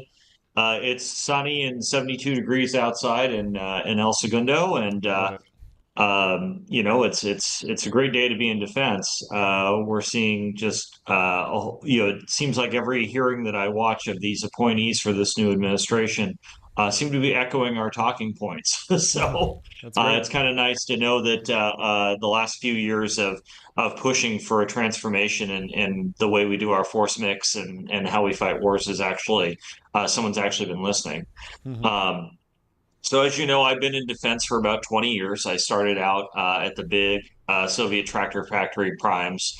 I spent 14 years at Boeing and Raytheon as a radar systems engineer, electronic warfare engineer. I worked on programs with names like Next Generation Jammer and the radar for the F-15 and the F-18 and a bunch of space programs and stuff. And then in about 2018, an old friend from college, Joe Lonsdale, called me up and said, "Hey, we're starting a defense vertical. Do you have any ideas?" And I came to him a couple months later with the idea for what turned into Epirus, which is high power microwave to kill drones and other electronics. So got that started, ran that for a couple of years, then moved over into the automotive radar space, started a company called Spartan Radar that does software that makes automotive radars have higher resolution. That one we ended up selling to a major equipment OEM in the past year, and so we've exited that one at this point. And then about a year ago, I got together with my co-founders, Mark Trefgar and Porter Smith and Lee Thompson, and we started CX2 with the goal of transforming the way that the U.S. Fights warfare in the electronic warfare domain. So that's where we are today. The company's about 24 people. We're based here in El Segundo. We're backed by HVC and Andreessen Horowitz. And right now the office is pretty empty today because most of my team's out participating in an exercise. So exciting times abound. Yeah. You see those viral videos of the Chinese drone displays where it looks like a dragon and everyone immediately quotes it and says, like, that's a weapon system. At the same time, as scary as that is, it feels like between Epirus and Anduril and, Allen Control Systems is just pelting bullets. And we're talking to a company today that's building laser weapons to take down drones. There's a lot of different companies that have addressed this. Is it as dangerous as we think, or is it more of a solved problem maybe that we already know, or is it just like we need to scale up the systems we have? So I'll give you a couple statistics. When I was over in Krakow at the NATO Innovation Summit last year, the Ukrainians threw out a statistic that 30% of the casualties that they were experiencing were due to drone strikes. Wow. I think today in the Kursk offensive for the Russians, it's the majority, if not almost all of them, certainly for the tanks and vehicles. So it's become a mainstay of modern warfare. Yeah. And right now, that's where we are today is just the beginning. Most of the systems that we see used, it's these FPV, first-person view, with some guy sitting there with goggles like he's playing a video game, and it's very 1v1. Well, in the next few years, it's going to become 1v many. Yeah. And at that point, those command and data links that today are essential for that drone to get there, and we're figuring out how to make them work more autonomously because there's all these countermeasures, like you mentioned, to try and jam that data link or deny it. It's going to become even more vital because one person suddenly, that archer is going to be firing 100 arrows, right? We're kind of taking a step past that at CX2, and we're trying to develop the systems that shoot the archer, not the arrow, with that in mind. And a lot of it comes down to finding the drone controller, which becomes an increasingly harder problem as the cat and mouse game continues in modern warfare. So what does the device look like that's sending out the signal to find the drone operator? Are you putting up your own drone, or is this something that can be tracked from satellites or UAVs or any sorts of other devices, or can you even talk about it? Yeah, so we're building our own electronic warfare stack to find, fix, and finish on those emitters of interest. And that starts with a drone that does SIGINT and finds and fixes on those signals. We call it Wraith. It's a Group 2 drone with about 45 minutes of loiter time or 40 kilometers of range, depending on how you think about it. That takes off and geolocates those emitters. And by that, I mean it finds the position of those emitters. It's a little different from systems on the ground today that mostly kind of give you a line of bearing and say it's out there. We'll actually give you a fix on it and identify what it is. From there, through our Nexus operating system, we'll hand off to an attack drone called Banshee that'll go out. It's a loitering munition with a home-on emitter seeker that'll go out and take that emitter out. So you go find the controller, and then you have another drone that follows it and actually takes it out kinetically, right? So that's the full. I talk about the full attack stack that we're building, right? Alongside that, we've actually built an FPV kit with a version of the Banshee Seeker that can snap onto another drone. We call it Vadris, that will actually go out and seek that emitter out, and it provides an overlay so the FPV user sees a line of bearing and kind of the strength of signal, and you're getting warmer, you're getting colder, no, fly left, fly right, and can home in on the particular signal. So that's kind of our product mix: Wraith, Banshee, Vadris, Nexus. You're kind of seeing a Halo theme in here. Yeah, I like it. Very cool. You have a question? Or I have another one. I can. Yeah, I as you're talking, it feels like there's plenty of companies in the Gundo and just defense tech broadly that can just sort of like think long term about capabilities and trying to win these bigger programs. It feels like you have to take a much more iterative approach because things are kind of evolving in real time, and potentially that's like the going to be the case for the entire life cycle of the company, right? Where you're just always trying to stay whatever, a step ahead of adversaries. Is that different than you think working at, you said Boeing and Raytheon back in the day, where they're just sort of thinking in sort of big programs and big capabilities, and you're now having to be like nimble and constantly trying to stay at the edge? Yes, absolutely. The way that we used to do product development in aerospace was very much a bell curve with a long tail of sustainment, right? So pretty much all the effort would culminate around critical design review. And then at that point, most of the systems engineers and stuff would roll off and the program would go into manufacturing sustainment. Whereas if you look at software products, if I was to look at how Facebook does a rollout, or Google or any of these others, for instance, it's much more of kind of a logarithmic plateau. It gets up to a certain point. There might be a little bit of a hump in effort once the posts are kind of put in on the house, so to speak. And at that point, there's a software sustainment tail that's much larger that takes place over time. And that's what we see in Ukraine with like the drone manufacturers that are over there. There's like 200 drone companies in Ukraine that are out building the million or so drones that they're putting to use right now. What they're able to do is that they're able to rapidly iterate using commercial, CI/CD, constant integration, constant delivery type of processes, The most extreme report I've heard of this is they had cases where the Russians were rapidly changing tactics and employing new systems where they were updating software at a rate of 6 times a day. And like with the systems I used to work on, I mean, the missiles would get software updates so infrequently they called them tape updates because they had to manually go out there. Yeah, and so they were lucky if they had an update every 2 years, much less 6 times a day. Um, so the way that we do software acquisition in the DoD has to fundamentally change. There's been some good signs in that respect with the rules that the SecDef has pushed out for software acquisition pathway, where they're saying we really need to buy software using commercial processes as a default, as opposed to still using the traditional waterfall, I call it the Soviet tractor factory way of procuring things, right? I think on the hardware side, we eventually need to move that direction as well. It's a little harder when you're building a multi-billion-dollar aircraft. I mean, just realistically, that is building a drone. But let's start with software and iron that out, because that's where the most palpable need is right now. I love all those phrases. They're going to stay in my mind forever. Can you break us down? Can you break it down for us about DJI? There's a lot of fear that we're never going to catch up. There's also just a general fear of like, are all the DJI drones going to rise up one day and attack us? You've probably seen like the internals of these drones. You know how to probably take them over at the drop of a hat. You could probably do it on your phone if you wanted to. How much of a risk is DJI? We've had other guests on the show say maybe we should ban the importation entirely. Where do you stand on DJI? I mean, we already have export or import controls in place, and like they're banned from use from U.S. government agencies, for example, with exceptions.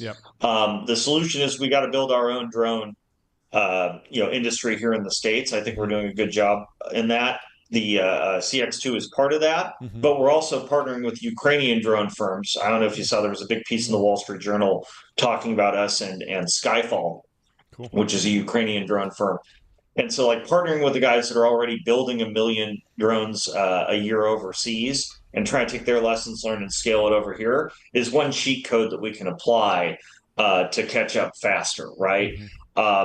The big advantage that the Chinese have is they applied consumer scale technology and manufacturing to the drone problem, and they took advantage of our own regulatory, blockers that we were putting in place. I don't know if you're aware of this, but to fly a drone in the U.S., you had to have I think it's a FAA Type 109 license. That's what it's called. And the Chinese got around that by labeling what they were doing a toy. So anytime that the U.S. drone manufacturers, we've been building FPV drones since 2005, 2006, but nobody could get funding to actually scale it because of these regulations and the fact that, it's too hard to train the pilots, it's not scalable. The Chinese, on the other hand, found the loophole and they scaled up as a result, right? So our own barriers from our own regulatory infrastructure are what need to be revisited, and that'll unleash U.S. innovation and allow us to compete with them toe-to-toe. Got it. Are there any considerations for Indo-PACOM versus what's going on in Eastern Europe? Clearly, you're very focused on Ukraine, but are you looking ahead to any other theaters? Yes. I mean, in Indo-PACOM, the ranges are just a lot larger. So you're going to have bigger drones with, larger scale, right? That's the main difference. Also, the Chinese are just more likely to bring out more sophisticated systems. I mean, the Russians, for all the talk about, the Zu-57 Felon, the reality of it is they fielded all of 12 of them. The Chinese J-20s and J-31s are starting to get into the hundreds. That's their quote unquote 5th generation stealth fighter. I can make an argument that it's not quite 5th generation, but anyway. And then just the amount of drones that they're talking about bringing at scale. They recently disclosed that they have an order for 1 million kamikaze drones that they're putting forward, right? Wow.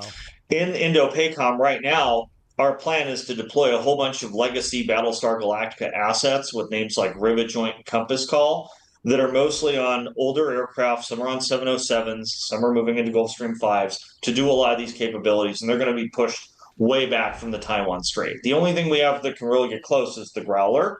And all of our missiles that we're using to do this mission cost millions of dollars. That's what we're seeing over in Gulf of Aden right now. You need a $6 million missile to take out a $20,000 drone. So we're here to help bring the cost parity back. Well, thank you for everything that you're doing. We certainly appreciate it. And we appreciate you stopping by.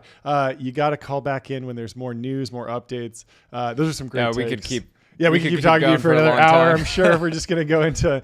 I mean, it's the most fascinating geopolitical situations, the most fascinating technology. And we thank you for taking the time to chat with us today. And I'm sure we'll have you on for what you do. again soon. So thank you. Yeah, absolutely. Happy to be here. Thanks for having me on. Have a great day. Talk soon. And we got Brandon from S.H.I.E.L.D. coming in to the studio in just a minute. I believe he's here. Let's bring him on in. We got 1 minute.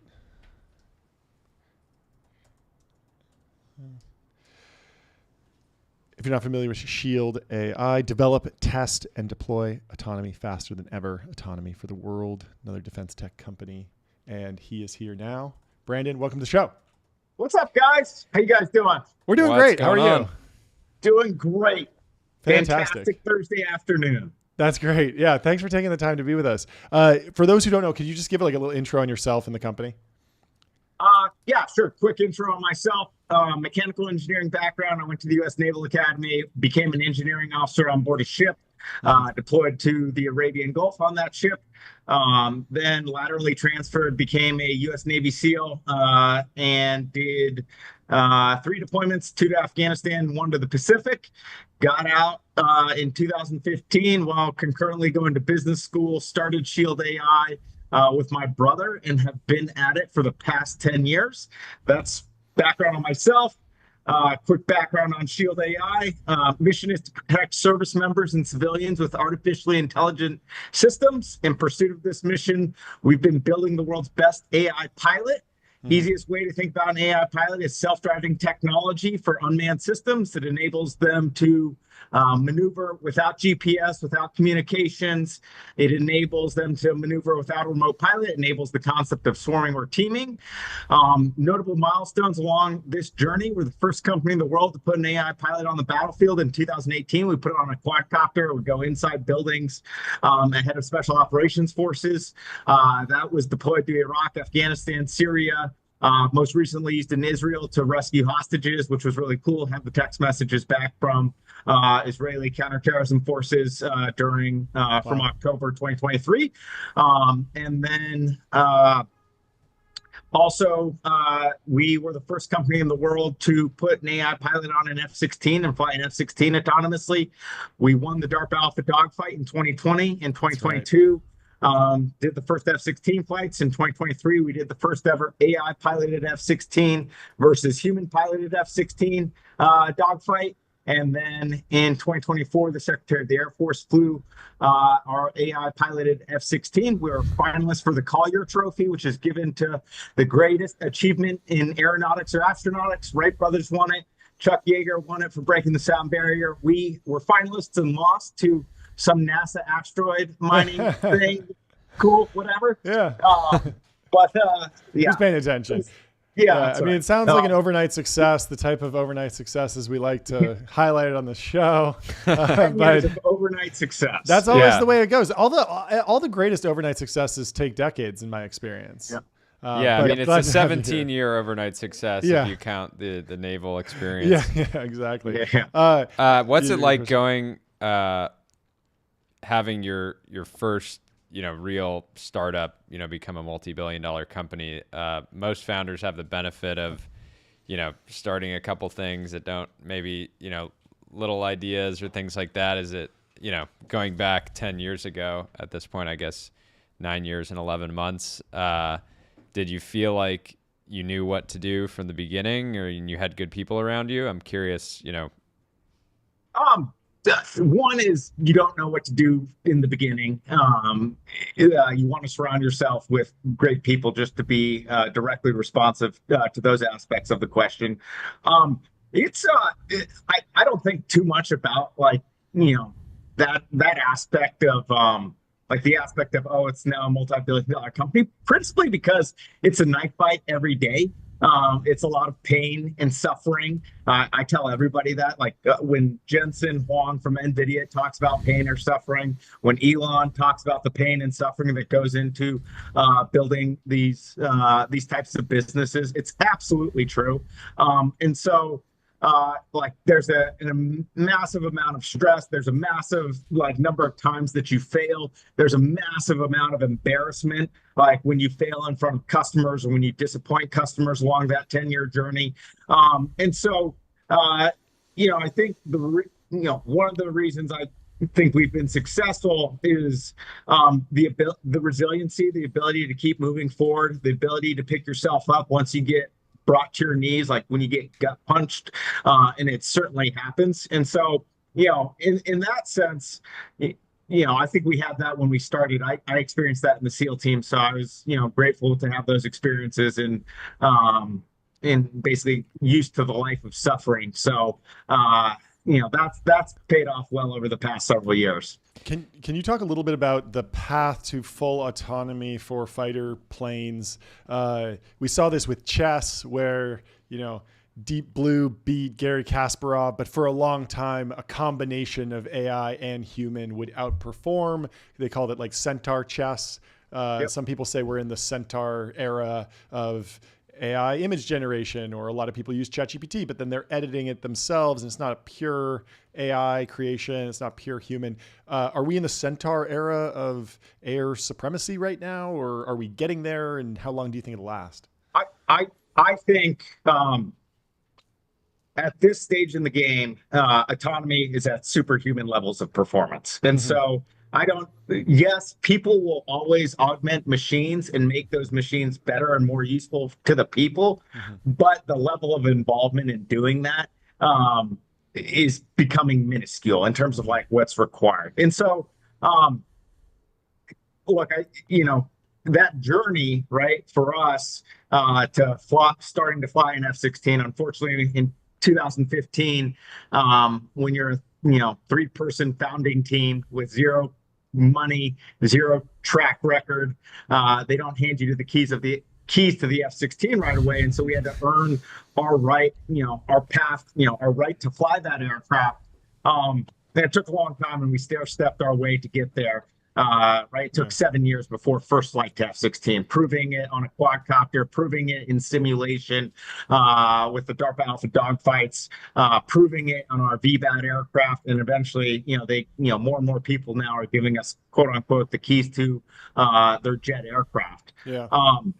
But it's I'll just say autonomy is a really, really hard problem. It's also a really, valuable thing to create.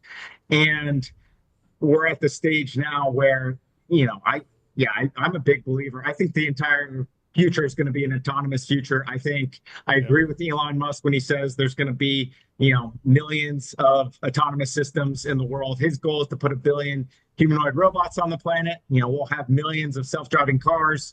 I believe there will be millions of self-driving aircraft and millions of other autonomous systems in Shield AI. Our objective over the next 10, 20 years is really to enable that future.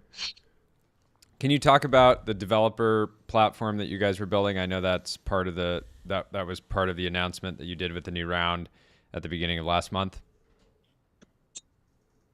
We asked ourselves the question, how do we put 1 million AI pilots into customers' hands in the next 10 years? We spent 10 years building the world's best AI pilot.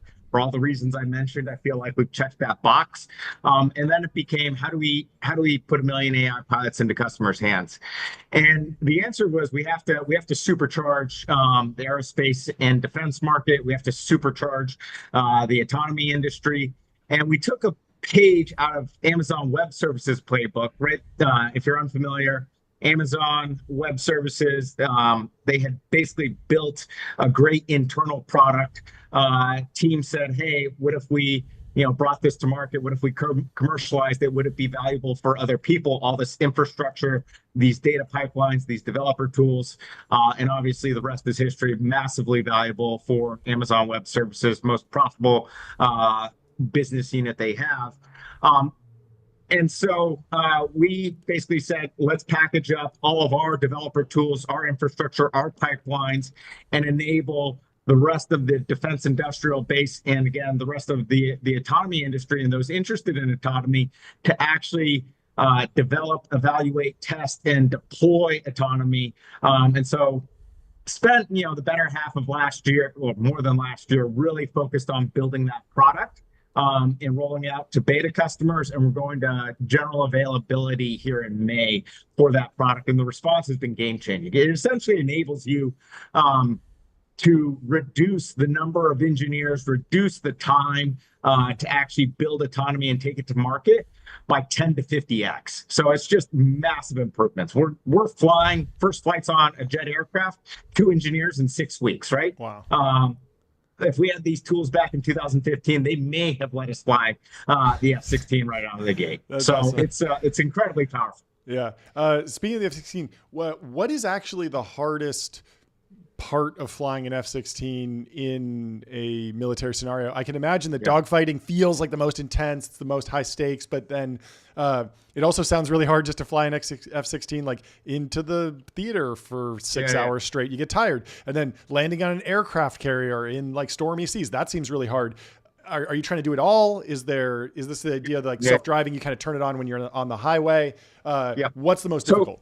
So just to be clear, the work on the F-16 was to burn down the technical risk for this next generation of uncrewed fighter jets. Yeah.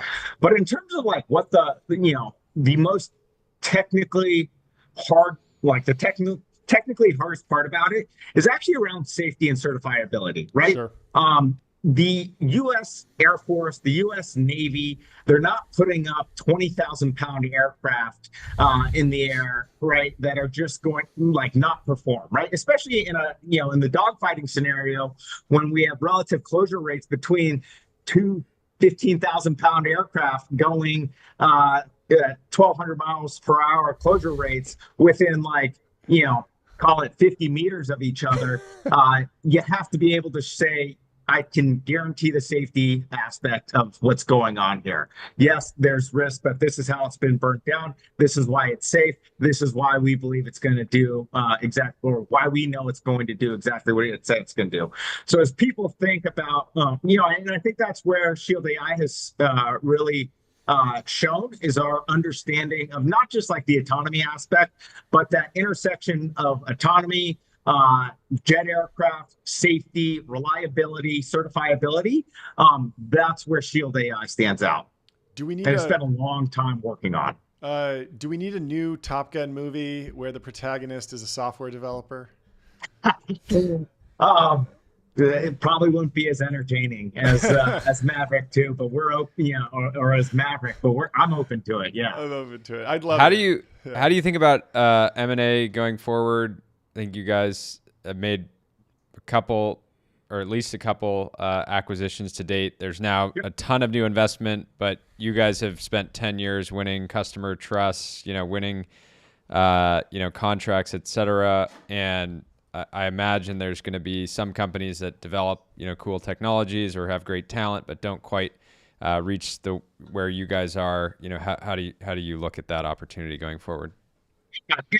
Certainly, we've built an acquisition muscle and acquisition arm in our company, and we are constantly looking at opportunities. And there's just a very, very it has to go through a lot of different wickets for us to say let's get serious about something. Right?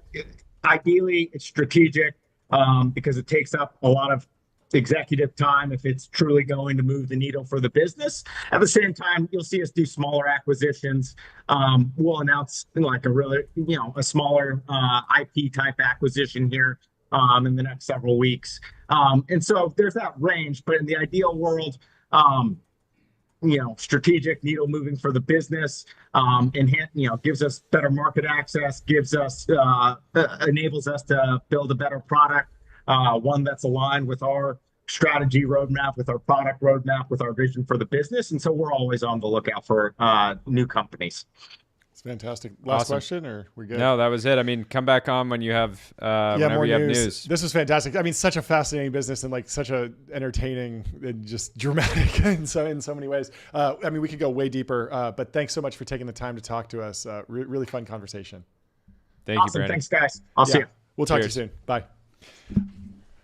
Jordy's hitting the bathroom, but in the meantime, we have Peter from Rune Technologies here. Let's bring him in, and I'll have him do his intro, and then Jordy will hop on in just a second.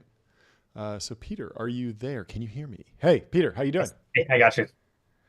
Cool. Yeah, thanks so much for joining. I've heard a lot of great things about the company. I actually haven't gotten a chance to really dig in too much. So could you just give me a brief intro on you, your backstory, and kind of what the company does today?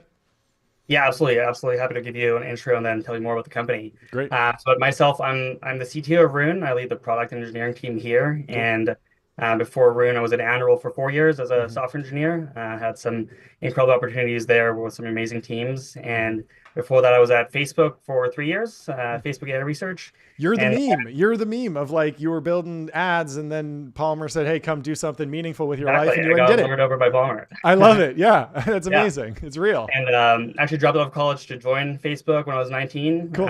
Interned in London at the time. And I'm originally from Austria, so I like to consider myself the most patriotic Austrian American since Arnold Schwarzenegger. Arnold Schwarzenegger, I was going to say. Exactly. But yeah, I had the opportunity to come here when I was 19 and, participate in the American dream, and I'm grateful for that ever since. That's fantastic. What about Rune? Can you tell me? Yeah, so about Rune, so in short, we're a military logistics technology company. Okay. And really, the realization was that over the past few years, as defense technology companies have innovated on drone swarms and hypersonic missiles and autonomous submarines, what they haven't had the focus to think about is, well, if that drone breaks down in the fight, where do its spare parts come from, right? Or if you shoot one hypersonic missile, where do the next 30 come from? Or if you have a collaborative combat aircraft, where does the fuel to charge the battery to get it off the ground come from? Right, those logistical considerations. And as I looked more into logistics, I realized that it was sort of the forgotten part of the military, especially at the tactical level. And I realized there was an opportunity to bring the great innovation that other companies have brought to intelligence and command and control and fires, but now bring it over to logistics because. I also knew that, the great quotes of amateurs talk tactics and professionals talk logistics. And, I knew how much logistics mattered to Patton's Third Army. And so it was just such a stark contrast between logistics really matters. But then when you look at logisticians in the field, they're using whiteboards and Excel spreadsheets and, scraps of paper.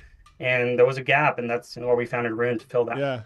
I don't know if you ever played like Hearts of Iron 4, but it's very funny that, Call of Duty is wildly popular, but Hearts of Iron 4 is this like intense military simulator where you can spend 12 hours just optimizing like the flow of oil to the front line. It's very logistics based and people say it's like never play the game because it's too addictive and you'll just be playing it all the time, but you're playing it in the real life. Can you talk to me more about what contested logistics mean? I've heard that term thrown around, but I don't really understand it. Is that relevant to your business? It's an interesting term because when I started out with Rune, I also really tried to dig into what does contested logistics mean, because that it's a buzzword, it's out there. Yeah. The more and more I spoke with logisticians, they actually laughed when they heard that term because all the logistics in the military they've ever done is contested, right? The military operates in contested spaces. Yeah. So the term contested logistics is really not, it's actually not necessary. It's just logistics. So, what we're building is not software for contested logistics. We're building software for logistics. Got it. Can you take me through some of the history of logistics? Obviously, it was like pen and paper, and I don't know, even before that, probably like carrier pigeon. But then, of course, we've heard that like Microsoft has actually been a great partner to the DoD, and they've vended in everything from Microsoft Outlook to Excel, and those tools, although they seem silly, they're probably very helpful in terms of just understanding like how many bullets do we have in the armory, or how many rations do we have? But has there been what has the progression of technology and the adoption of technology look like over the last 20 years, like post global war on terror? Yeah, I mean, logistics always has mattered, right? There's actually a great quote all the way back from Alexander the Great, where he called his logisticians a humorless lot because they were the first to be slaughtered if anything went wrong, right? So it's always mattered, always been important.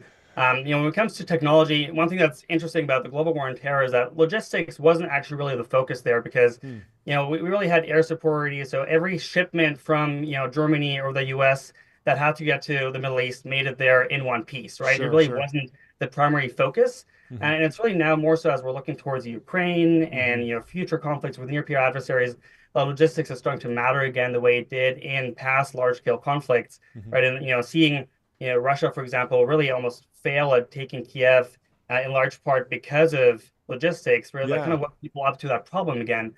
Now, in terms of the technology, there's been less focus on it, and of course, Excel and PowerPoint are great general purpose tools, but what logistics is a really focused specialty with lots of doctrine and tactics and procedures, and so you can solve any problem with PowerPoint, but that doesn't mean you should. And so what the software we're building is really focused on what does a logistician need when they're in the field and solving their problems. Yeah. How do you think about the trade-off between flexibility of the design of your system versus creating something that's more deterministic, more enforcing rules on the user? You obviously, like, the worst thing when you're building software is like, yeah, we did the demo, we did the install, and then a week later they fell back to Excel, right? I'm sure you want to avoid that. Yeah, working with our customers, it's often a back and forth between understanding their current workflows and supporting them, but then also showing them the art of the possible with what new technology can bring into the fore, right? What you can do in Excel, isn't what would do with AI, for example. And so it's actually showing them what's possible as well as supporting their current workflows, at the same time. And when it comes to generalizing the software, that's where we work with a lot of different service branches now. With the Army, with the Marine Corps, we're looking very closely at the Air Force and their branches. And so looking at how logistics is done in different parts of the military helps us build really general purpose software that could even scale beyond just the military one day, right? And disaster and rescue, oil and gas also have similar logistical needs. And I'll also comment, you mentioned earlier, Microsoft. There's also something that is a unique realization for us, is that the military doesn't always have perfect infrastructure available when it comes to its internet bandwidth and whatnot. And so we've also really focused on building the software to run on a laptop in the jungle, in the Philippines, in the trenches. And the way you would write your software in that kind of environment is very different than in a stable data center with infinite bandwidth and infinite resources. And so supporting that tactical trench warfare kind of environment is also what's unique about what we're doing. So you're not melting GPUs every time you fire up a query in Rune. Yeah, to me, the interesting thing is, if you look back at the start of the Iraq War, the iPhone didn't release for years after that, right? Yeah. So I'm interested to think about how you think about mobile, and now there's just like, in theory, like an order of magnitude more devices out in the field that theoretically could be used for, to make what, the sort of logistics operations more efficient. So, is mobile sort of widespread with these systems to date, or is it again like the sort of laptop scenario in the jungle, and just I'm curious how you think about mobile broadly. Yeah, mobile is popping up a lot, especially at the lowest levels where you really have soldiers or Marines with their phones typing in logistical reports. That's happening right now, and we're working on projects to integrate with that. But what's I think even more interesting is how do you get away from humans even doing the counting right now? So to be very honest, the way the military right now knows how much fuel is in a certain place is that you have private dipstick in and see how far up it goes, right? And so that's how it's done right now. And phones get you to reporting that perhaps more quickly. But what we also want to get to is how do you not have a human in the loop in there at all with sensors to just measure that whether it's ammunition in a base or fuel. Ideally that's all automated. How much you talked about Ukraine and learning, maybe what not to do from the Russians. How much do you think that the U.S. has to learn in Ukraine around logistics, or is Ukraine doing anything really well? Are we being sort of efficient there from a logistics standpoint? We heard from Nathan they're making 1 million drones a year already, so it seems like there's some industrial capacity there. Yeah. And then I've also heard there's reports that like Russia was like ripping like semiconductor chips out of like washing machines and like old Ford F-150s because they were so out of like supplies. And I never know what to believe with these stories, but I'd love to hear your take. Yeah, I certainly think that the United States would have fared better in Ukraine, right? The way we fight is different. But what's not too different is how we track logistics at the tactical level right now. The Ukrainians are using papers and whiteboards, and that's why there largely isn't data at the tactical level on what they're actually consuming. And the United States military isn't too different from that right now. So even when it comes to tactical logistics, the U.S. military has a lot you can modernize on that front, and that's what we're interested in doing right now. And so that's what our focus has been. Do you find who do you connect with most on the customer side? Like, are there people within the DoD that are just like clearly logistics nerds, and you guys just like have a 30-minute call and end up going 2 hours, and it's just like you finally are like, yes, like you get logistician. Because I feel like if you're anybody that's a true sort of student of history, could get to the point where they're like, yeah, I care less about like the 6th generation fighter and more just like the basics of like how we get one thing from point A to point B. Yeah, honestly, from the get-go, the one thing we've never had to convince somebody of is that what we're tackling is a problem. Everybody understood that logistics matters. Everybody understands that the technology that logisticians have in the United States military is not where it's supposed to be. And there's obviously the logistician branch of the military, and when we work with them, and they've been our closest design partners so far, they understand these problems because they live them every day. But even other warfighting functions and other military members understand the problem as well. They sometimes need to be they need to understand why logistics needs to matter to them. When you're talking to an artillery officer, for example, they do sometimes have to be led to understand how can AI for logisticians allow them to be more lethal, right? Because they're going to have munitions when they need them, before they need them, in the right place. So that's sometimes something that we show the art of the possible. But in general, everybody understands this really matters. How are you thinking about the go-to-market and like the revenue side of the business? Is this the standard, like get some SBIR money, then make it through the valley of death, land at program of record, or is there just like a very different model because you're selling software in logistics? The good thing is that, over the past few years, the military has woken up to logistics really mattering a lot. So, there's a lot of buzz around it now. And, in terms of what that allows us to do is, one, we can both go to operational units in the field who actually need the software, right? They'll most often be our design partners and help us develop. That's not going to be the big dollars, but it's really important for us to build the best product.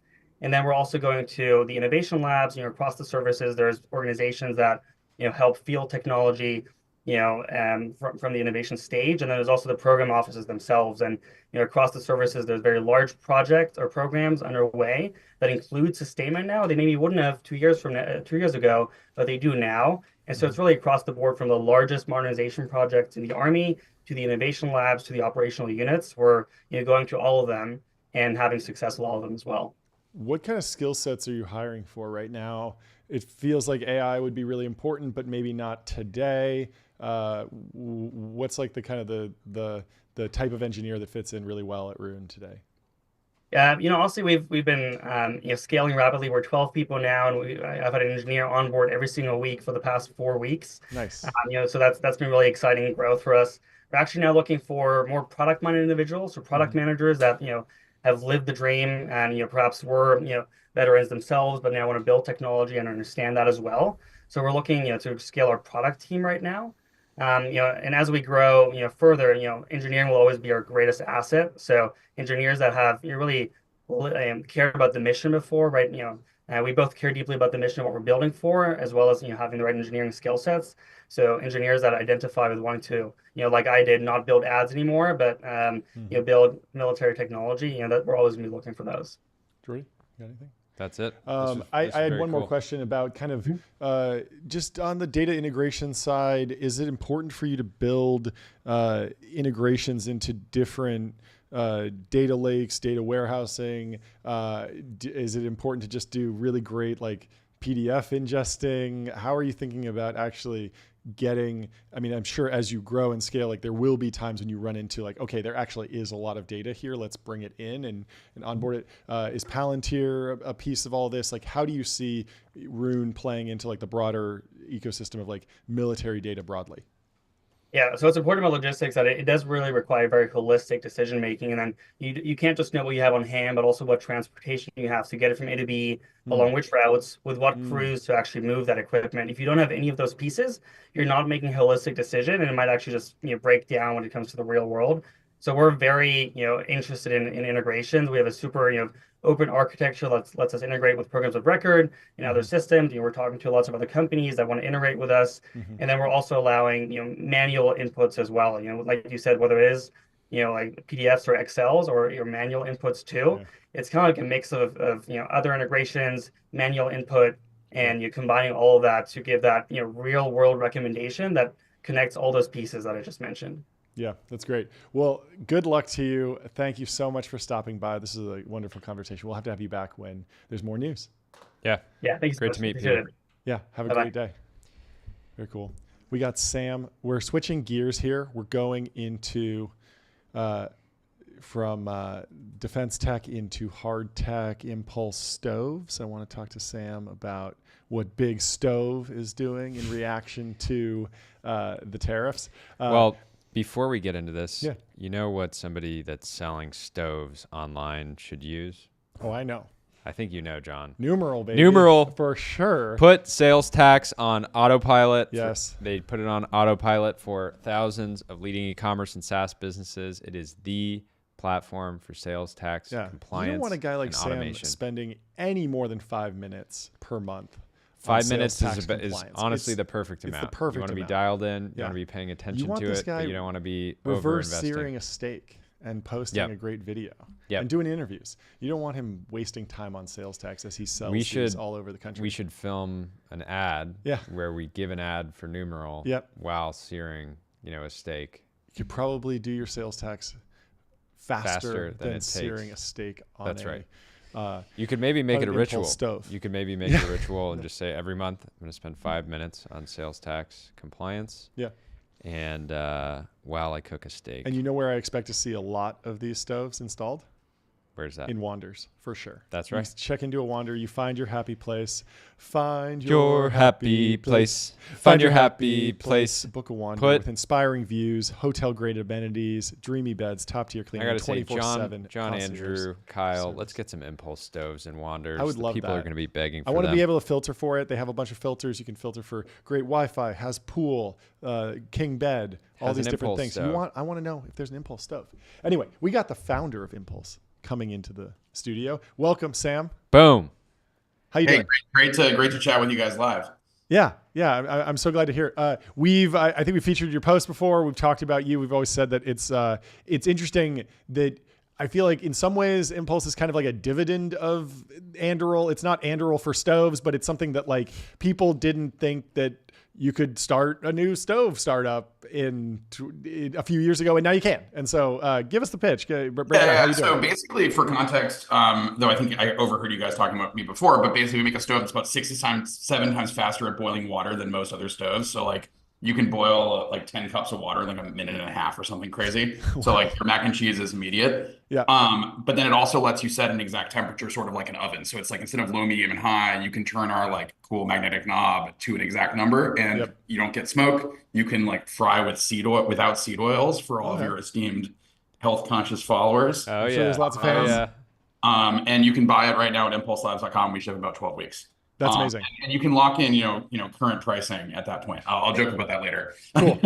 and just like the technological innovation here is that there's like a massive battery pack. There's a massive in there, right? battery inside. So basically it's like value prop is you get this cool stove and it has all these capabilities you can't get in an air stove. It's like a fundamental leap in performance, but it wedges a battery into your house. Cool. And once we install enough of these, we actually deploy a decentralized battery network kind of across the grid. And you can actually get like more distribution of batteries than like Tesla Powerwall relatively straightforwardly if you essentially intercept the like 55 million major appliances sold every year in the United States. So like there's been like 400,000 total Powerwall installs in the US and Canada apparently. But like there's always an appliance installation truck on your block like every couple of days. So like it's actually this really interesting thing of you can actually deploy a crap ton of battery storage that way. Yeah, and so that's the big vision, right?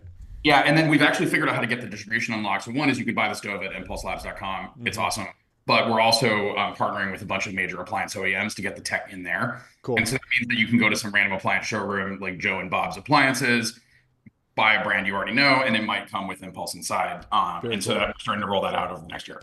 Are you thinking about even I'm sure you've thought about this, but I'm curious if you're doing it partnering with people that are building homes, because it's a big so it turns out interest rates being high means that that's a little less like high volume. It turns out that like you want to intercept where expensive appliances are made to start, because you're putting a battery in it, and like we managed to push the battery costs down substantially, but it's still something where it's like there's an item that's not in the BOM of a normal stove.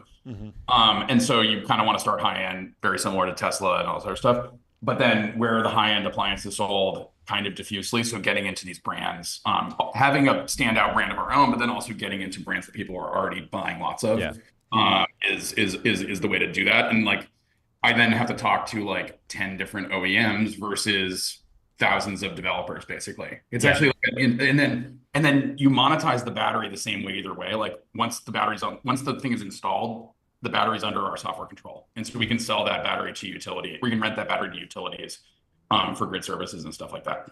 So we get access to revenue either way.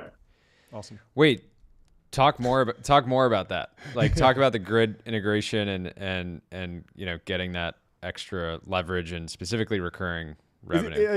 Is the base value prop even beyond like selling energy back to the grid? Is it more just like, if the power goes down in my neighborhood, this stove could potentially power my house for a couple hours a day? What am I thinking? The stove itself works, and it's got an inverter so it can share power with the rest of your house. So if you've got like whole home backup, it will support that whole home backup. Wow. So it'll add it's like a quarter of a power wall basically. And so the vision is, once we've rolled this out to multiple appliance categories and multiple brands, like you could just turn this thing on and you'll have you won't have to have a power wall. You'll just have this tech already in your.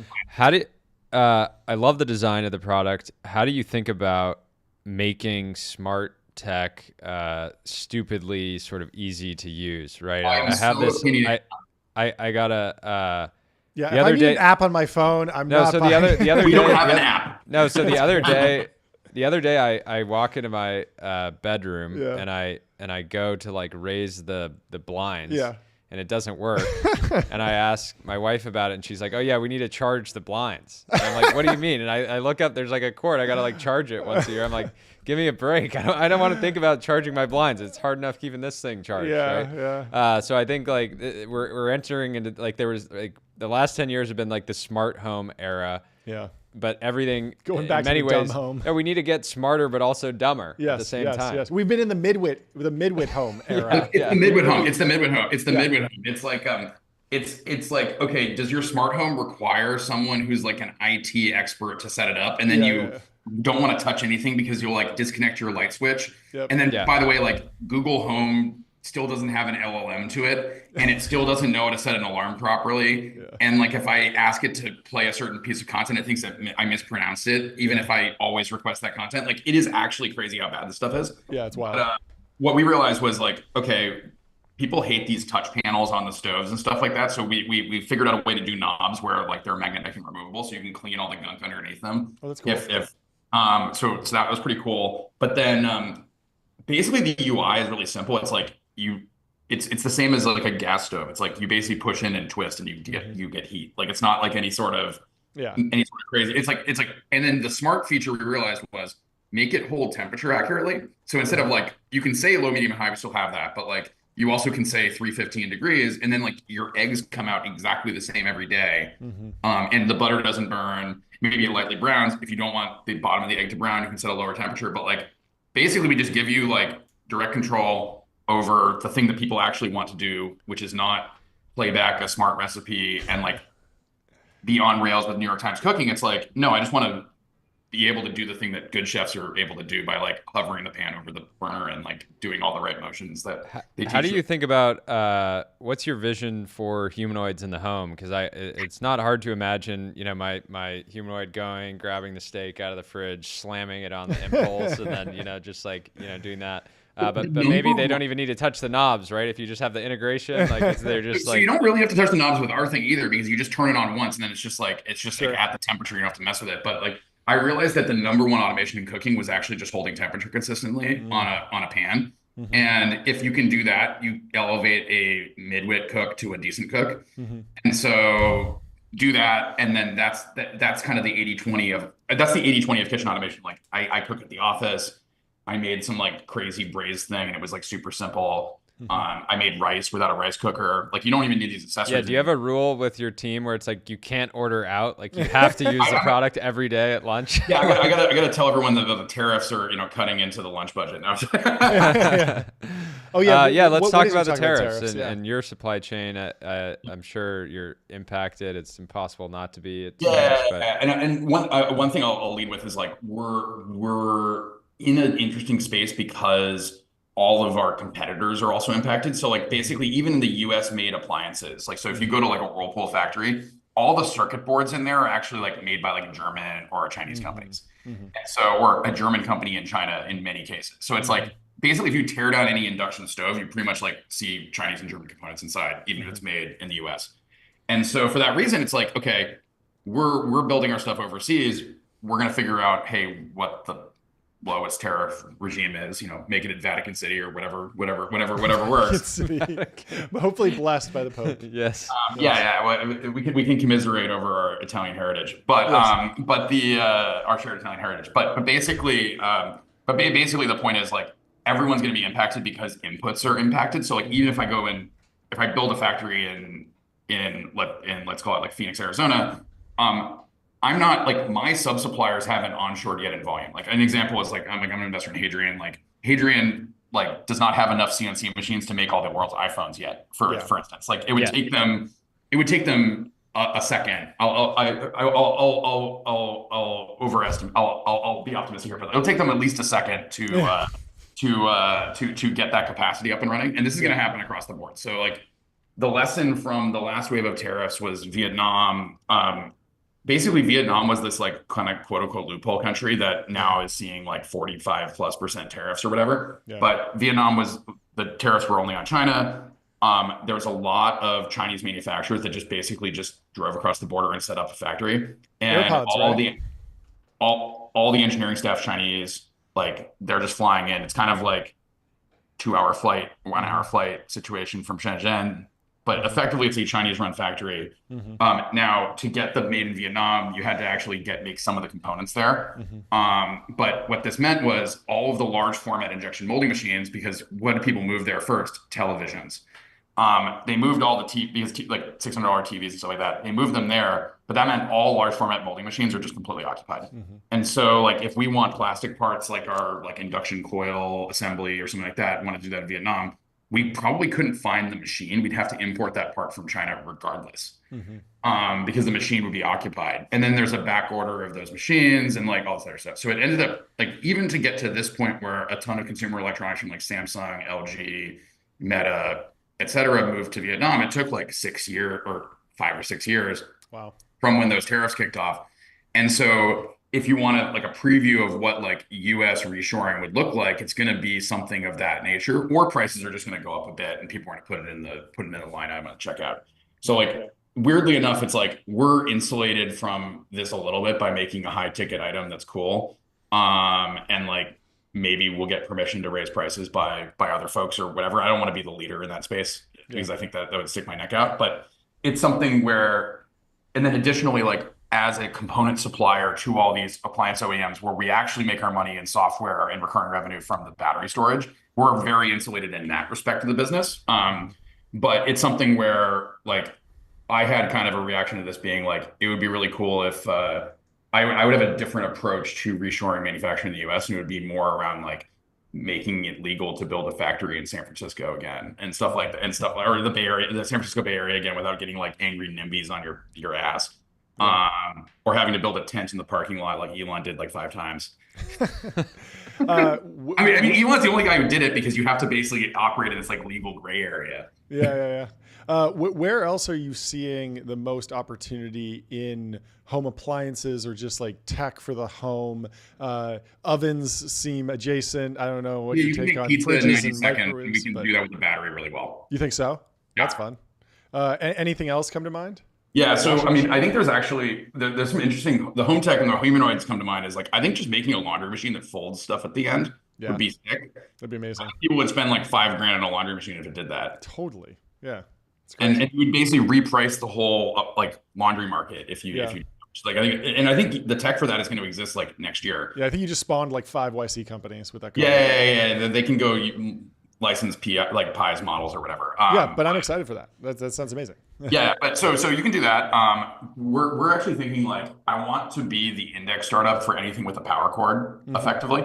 So anything with a power cord, realize that like most appliances are used intermittently, and even within that intermittent use, they're not used at full power. Like you're not like blasting a turkey fryer level of power, which we can do. We can actually fry a turkey indoors on our thing.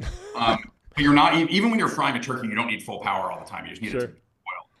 Yeah. And so I want to be able to blow dry my hair in 2 seconds. And it's just there's a problem with like maximum temperatures, and you don't want to burn your hair and stuff like that. They've tried it. But, yeah. But basically, I think that there's this play where you can essentially realize that energy is used super intermittently, but the grid is sized for peak use all the way around. I think power companies had really good explainers on a bunch of these things as well. But basically, we solve a similar set of issues, kind of like even at the more hyper local level than even at the home panel or something like that. Sure. But it turns out you can basically any device that kind of has like high peak, low average draw, shove a battery in it, and have an inverter in it. So when the device is not active, it's able to share the battery with the rest of the building. Cool. That's the vision. Get that into as many devices as possible. Turns out stoves are a kind of juicy target to start, and then go from there. And why don't you just drop the link one more time for the fans who want to pick one up? Where do they go? ImpulseLabs.com. And if you order it now, it ships in I think it'll ship like early summer. And we just got most of our compliance certs all like officially granted, and the rest of them should come very momentarily. So it's legal to install in your house as well, which is exciting. Fantastic. Well, thanks so much for stopping by. This was fun. Thanks for hosting. I'll be around for Peanut Gallery on tariffs and trade and all that other stuff whenever you want. So fantastic. That'd be great. Yeah, you're a take smith, I can tell. Yeah. A take smith. That sounds terrible. Okay. No, it's a good thing. It's a good thing. You got good takes. Ready to fire them off. Yeah, we need to slap an Impulse. We're getting a new studio soon. You just put the stove in the middle, and you guys can do some hot pot or something. It'll work. Yeah. I just want to be eating steak all day long throughout the show. I think that's my future for sure. Do let me know if you want one down in LA. I can Yeah. We'll figure it out. Awesome. Well, thanks so much, Sam. Great to talk to you. We'll see you soon. And we got Scott Wu from Cognition coming in to the studio. He's not here yet, but I did get an interesting question for him. I posted, tune in to TBPN today at 1:45 Pacific for our interview with Scott Wu. If you have any extremely complicated math problems you want him to do in his head, leave it in the comments. And we got one. Someone said, from Aaron? No. That was more of a joke. Brian Chow says, ask him if he really did cheese IOI 2014 problem 6. He'll know what I mean. Scott, welcome to the show again. Great to have you back. We will get to the amazing Cognition news, but I got to know, did you cheese IOI 2014 problem number 6? I can't answer that question actually, but no, it's great to be back and it's great to see you guys again. How are you guys doing? We're doing great, and congratulations on the launch. Can you break it down for us? What is different about Devin and Cognition today? Yeah, absolutely. And so what we rolled out today is essentially an agent native IDE. And what that means is, I think there are a lot of great products out there that are about really accelerating you in a synchronous workflow. What we've always built Devin for is to be truly asynchronous and to be able to delegate and to have your own team of Devins that's taking on tasks, and to be able to manage several Devins at once or to be doing other things while you're working with Devins at the same time. And what we're rolling out essentially is a way to really cleanly, interactively work with your Devins as you're using it. And so it's a full IDE experience. It's a collaborative planning experience at the start of each session, and then some of these other features like Devin Surge and Devin Wiki that we've been rolling out. Mm-hmm. What else do you have? I want to. I have a big question. No, go into it. I want to just get into your overall thesis for AI and why and how the market's moving broadly. Almost 10 years ago to the day, Sam Altman posted a blog post called Bubble Talk, where he said, everyone was saying we're in a bubble. Here, let's format it as a bet. And he said the top 6 U.S. companies in terms of unicorns are Uber, Palantir, Airbnb, Dropbox, Pinterest, and SpaceX. They're currently worth just over $100 billion. He thinks that in 20 2020, those companies would be worth over 200 billion. There's a few of those companies that are worth over 200 billion alone. He also said Stripe, Zenefits, Instacart, a bunch of other companies will be worth more than 27 billion. And I think he was off, but only by a few weeks. And it was this interesting thing where everyone felt like it was a bubble. He formulated into a bet. He was correct. But how are you feeling about the overall murmurs about, oh, is AI a bubble? Yeah, and I think he was forecasting like a 3x or something in just a few years, and so whether he was like barely off or not quite, or barely made it. I mean, I think it's like, certainly if you just hear that list of companies, Uber and Airbnb and SpaceX and Stripe and all, I think the point was very clearly there that those companies did have real merit and real value, and they proved out a lot more of that. Actually, I mean, it's almost comical it's been 10 years now since then, and to just think, wow, like these are some of the great public companies, right? And I think that, we were talking about this, but I was thinking about it a lot because it's been almost exactly 10 years. And it's also, I mean, it's super cool. Sam was running YC at the time, which is why he put that out. And obviously now he's running OpenAI. But yeah, I mean, I think people talk about bubbles so much in AI, and it's almost, I feel almost the exact opposite, where the value that we are suddenly proving out in AI is almost underrepresented in what we're seeing and what is going on, and you see this in all these different spaces. And I think, as we were saying earlier, like I think code is one of the first ones because it's so nicely automatable. There's a clean feedback loop and all of these things that you can really train models to get really good at code. But I think we're really starting to see it basically everywhere. And it's a crazy thing to think about, but a lot of these businesses that we just mentioned, these are really, really amazing businesses and really powerful businesses, right? And a lot of what they do, arguably, is, they make particular flows of your life 1% easier, something like that, right? They come in this like particularly painful process and solve that hard part for you and deliver this. And obviously, these are incredible businesses. This is less about the businesses and more just about how big the world is out there, and how much value that there is to provide, right? And now when we're talking about AI and we're thinking about what AI can do, for consumers, it's, an AI assistant that does all of your work for you, it does all your hobbies and takes on all these things, right? And in enterprise, obviously, we're talking about multiplying every single person's output by like 5x. And so I think that I was thinking about it especially because it really does feel like across a lot of these different layers, the foundation model layer, the application layer, and so on. It's a tough question to decide which one is going to succeed, which one's not going to be, and only a few companies get to be the Google and Amazon, and then a lot of companies obviously, have a tougher time. But if you just ask the question overall, is AI as a space going to deliver massive, massive value, and is it going to build these multi-trillion-dollar companies? I mean, I think at this point it's pretty clear that it will. Yeah. Can you talk a little bit about the Studio Ghibli moment happened last week? And I'm wondering, like, with the Levels.io flight simulator vibe coding, Andre Karpathy coined that term. It kind of took fire. It really was a great term for something everyone was kind of dancing around. Are you expecting a Studio Ghibli style moment for programming? Because I think what was so magical about Studio Ghibli was that it took the onus of creativity out of the process, and it made it personal, because you could just take any photo from your camera roll, any selfie. You could take your own dog or your own profile picture, type one word, and you get something that feels cool and different. Is there a world where we get something where it's like, hey, make a video game about my life or something, and it just does it? What would a mass adoption moment for AI-driven programming look like? For sure, yeah. So I think there's two kind of different categories, I would say, within AI coding, and one is, I'll call it kind of the more general purpose, like let's say single use software type or more hobbyist type work, right? Where you want to build a cool website, you want to do this, you want to make a nice game, or you want to put a lot of these elements together. And I think that's going to, I mean, it's already taking off pretty massively. It's, you don't have to know how to code anymore, and you can put together like a really cool website and, set things exactly as you want them and so on, right? And I think I'm sure there will be more exciting moments to come where, as we cross these new tiers of capabilities, the interface is going to change for that, and the set of things that you can do. On the other side, I would say is kind of the massive kind of just software engineering industry, which is a little bit more obviously is a little bit more oriented towards a lot of big companies that are spending maybe millions of hours of software engineering time developing like really, really great software, right? And making it super resistant to all the different things you can think of, figuring out all the little details of architecture and so on.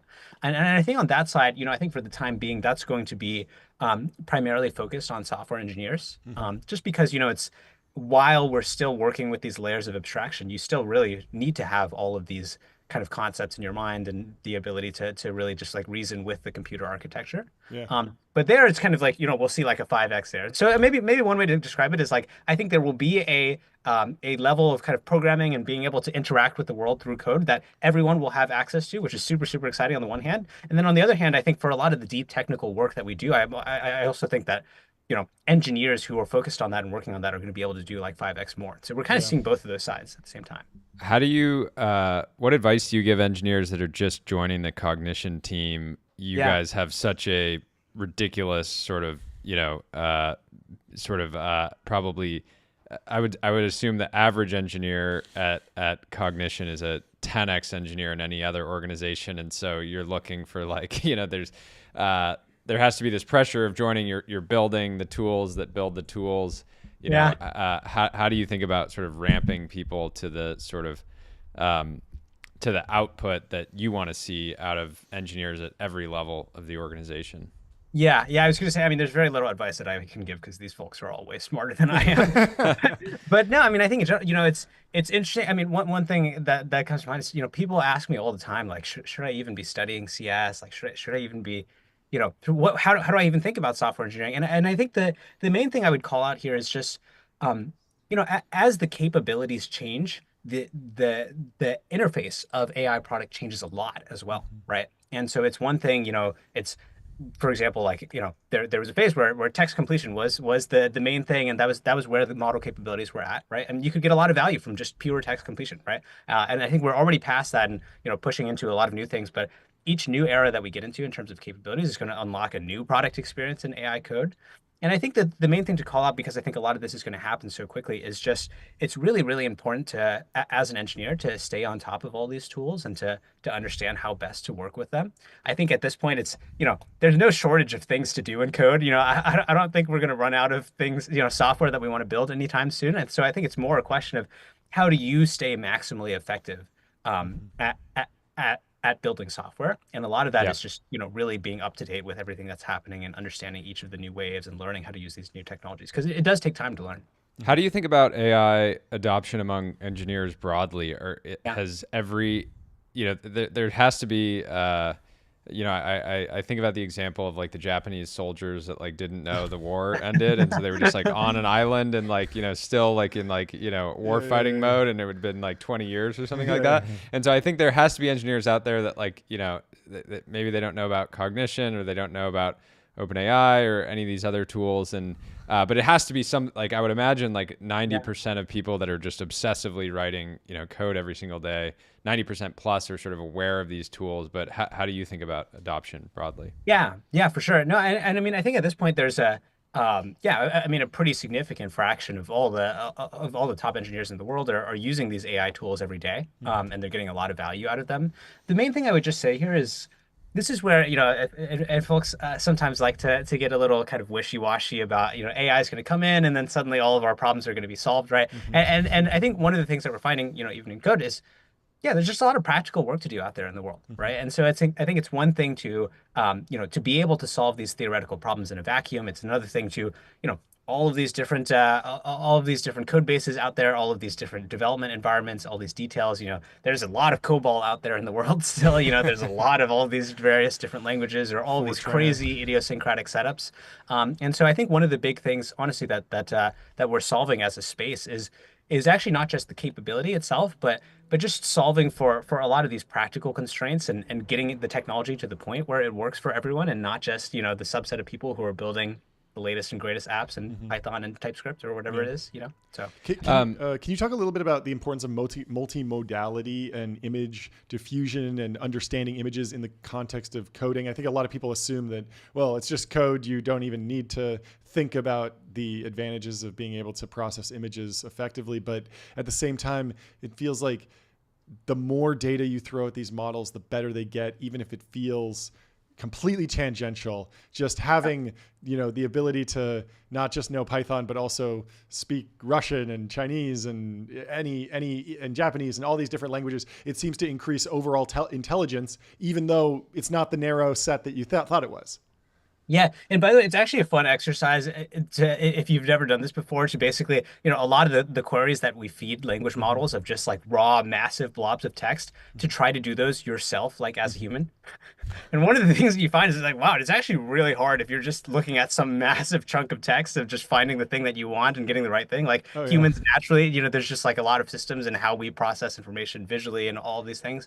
And what I would say, I think in terms of code, for example, I think it's one thing for it to be, call it like theoretically possible. It's from the set of information I'm giving you, it is theoretically possible to extract out exactly what needs to be done. And you could say this, for example, with let's say you're trying to build a new feature, and you just say, all right, here's the entirety of my 1 million line code base. Just tell me what I need to do to build the feature. And obviously, no human can do that on the first try and just tell you exactly what needs to happen. And really, and for most of these more complex tasks, no AI can either. And in practice, the way that we solve these things is obviously through a much more iterative process that involves using all of our different tools. And, it might involve, for example, running the front end locally and then clicking around on the website and seeing what happens. And, you're trying to fix this button. So you go around and click on it, and you move around and you see what errors come up in the logs when you do that. And so that's how you solve your problem, right? And so a lot of it, I would describe it as almost like, setting the stepping stone instead of the rock cliff face, where you can make the incremental progress towards a solution. And this is what we do all the time in software engineering. And similarly, like I think being able to use image or being able to interact with these other data sources is what really gives AI is that same capability. Please. One question that you are uniquely suited to answer: do you think we see an AI win an IMO gold medal this year? It was silver last year. Yeah. And I imagine we made some progress since then, but what's your take? Yeah, I'd be pretty surprised if we don't. We have the greatest competitive programmer of all time is a guy named Taurus. His name is Gennady. He's from Belarus, and he works at Cognition, actually. I've interviewed him. You can look this up. No, it's true. It's true. It is objectively true. It's It's objective. and so Gennady, we have kind of a bet going internally on mainly the question not of whether it will be like a top level high schooler, which is essentially what the IMO or IOI gold medal is, but whether it will beat Gennady, who's the greatest of all time. And I think most folks think it's probably going to happen this year. Yeah, and if not this year, then next year. Yeah, I think Gennady is.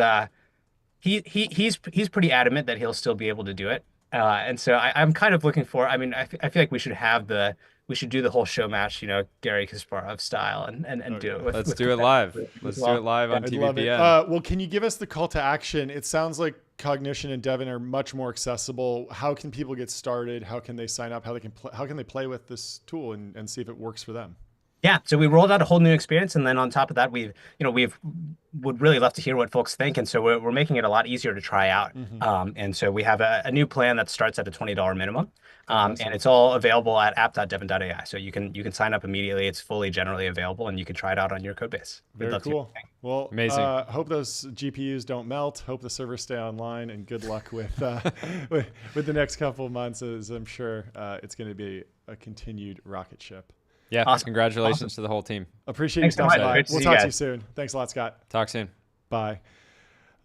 He's like, yeah, he's actually on the team. Yeah, well, I've met Gennady because he worked at Ramp, and I interviewed him, and a lot of what he said went over my head, if I'm being honest. But he's a beast. And it's crazy. So on Polymarket, it's only at a 59% chance that AI wins an IMO. They're gold selling medal dollars for 59 cents, folks.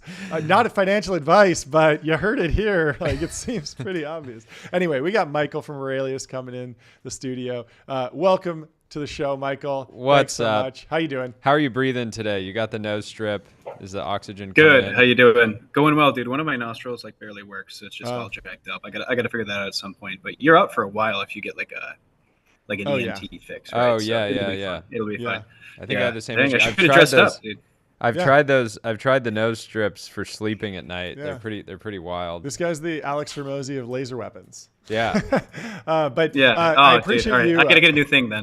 Yeah. But I appreciate you DMing me. You just said, "Hey, let's talk about laser weapons," and I was like, "I've never heard of this guy before, this company, but I'm in."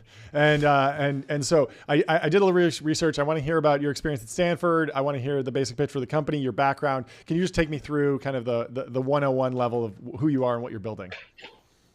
For sure. Yeah, for sure. So I'm an engineer, worked all across a bunch of different heavy industrial systems. I've worked in a lot of my time was spent in electro-optic system development. I helped work at the biggest U.S. laser company on laser weapon systems in an R&D capacity, and then I went into sales and I sold a bunch of systems, including some components into a lot of the primes for the big laser weapons that are out there. I didn't go to Stanford, but we had a Stanford. We were essentially when we first started the company, we were hiring the first round of engineers. We had sent out hiring calls to a bunch, among LinkedIn and X and stuff, also to a series of universities, and all of them were cool with it, except that we got kickback from Stanford, where the Stanford hiring board was like, you cannot, post here because you have you're a weapons company, right? And that's really bad, I think, for Stanford students, but great for us because we just start posting it. We're like, dude, this is BS. This doesn't make any sense. And it's great. That was Larson Jensen made a bunch of posts about it, and we'd continued to kind of chat about it and got a lot of interest on that front, especially for hiring. Like, if people want to work in defense, there just aren't that many companies, and the one that's getting flamed because they make weapon systems. If you want to make weapon systems, there's a good chance you apply to their company. Yeah. So. Can you talk about the history of lasers? I was going to ask the same thing. You said the big laser weapon systems. Yeah. And just laser weapon systems right now. And after you talk about the real history, maybe you can sort of talk a little bit about. I have a big tinfoil hat here. He's like, the Death Star is real. And no, there's been a lot of conspiracy theories about directed energy weapons, space lasers, things like that. But talk about the sort of the history from your point of view. Yeah, definitely. Well, the Death Star doesn't exist yet, but the Death Star and stuff like it is how we become a $1 trillion company. But eventually we become an orbital weapons platform company. So probably the only way that you do low Earth orbit, translunar, or trans-Martian warfare is through light. If you're going to take the missile system up into low Earth orbit, and there's 50,000 Chinese satellites, there's almost no way that you can do it shooting down in a cost-effective way. But orbital weapons platform is great. But history of directed energy weapons, maybe 40 years ago, when lasers started to kick off in the commercial space in terms of cutting and welding, and then also in the communication space, people were like, wow, I can cut sheet steel with this. Can I shoot down a missile from 1,000 meters away? And that kind of kickstarted a bunch of effort and interest. Those systems haven't necessarily panned out over the last 40 years. I think in the last 10 years, we started to get a series of systems that are deployed by Lockheed and Northrop. And so, there are massive warships that will have, when you're building the ship, you have to build a laser weapon system turret into it. But we've deployed, I think there are 8 ships that have a series of multi-100 kilowatt laser systems on it. And you can cut the wing off of a plane from 10 miles away with those systems in about 10 seconds. So they're pretty metal. They're pretty rad. And that's what a lot of the directed energy supply chain has looked like. Or the directed energy R&D and development has looked like in the country. Is blue effective against lasers? The color blue? I know that isn't there something about a specific frequency of blue that sort of prevents damage from lasers? Am I making that up? To the power density in the lasers we're talking about, you need some very, very specialty materials to kind of defend against them in any kind of scaled capacity. So the color blue, I'm not sure about that. I mean, you could you have mirrors that reflect the laser light, right? But they're very small, and they have extremely expensive rare earth materials that are kind of doped in those mirrors for reflectance. It looked like one of the first things you were starting with was anti-drone, counter-UAS systems. We talked to a lot of these companies, Allen Control Systems, kind of putting a gun on a truck. There's electronic warfare attempts. We just talked to Nathan Mintz. Anduril has a variety of systems for counter-UAS projects. Why is that the beachhead for you? Why are laser weapons so effective against drones?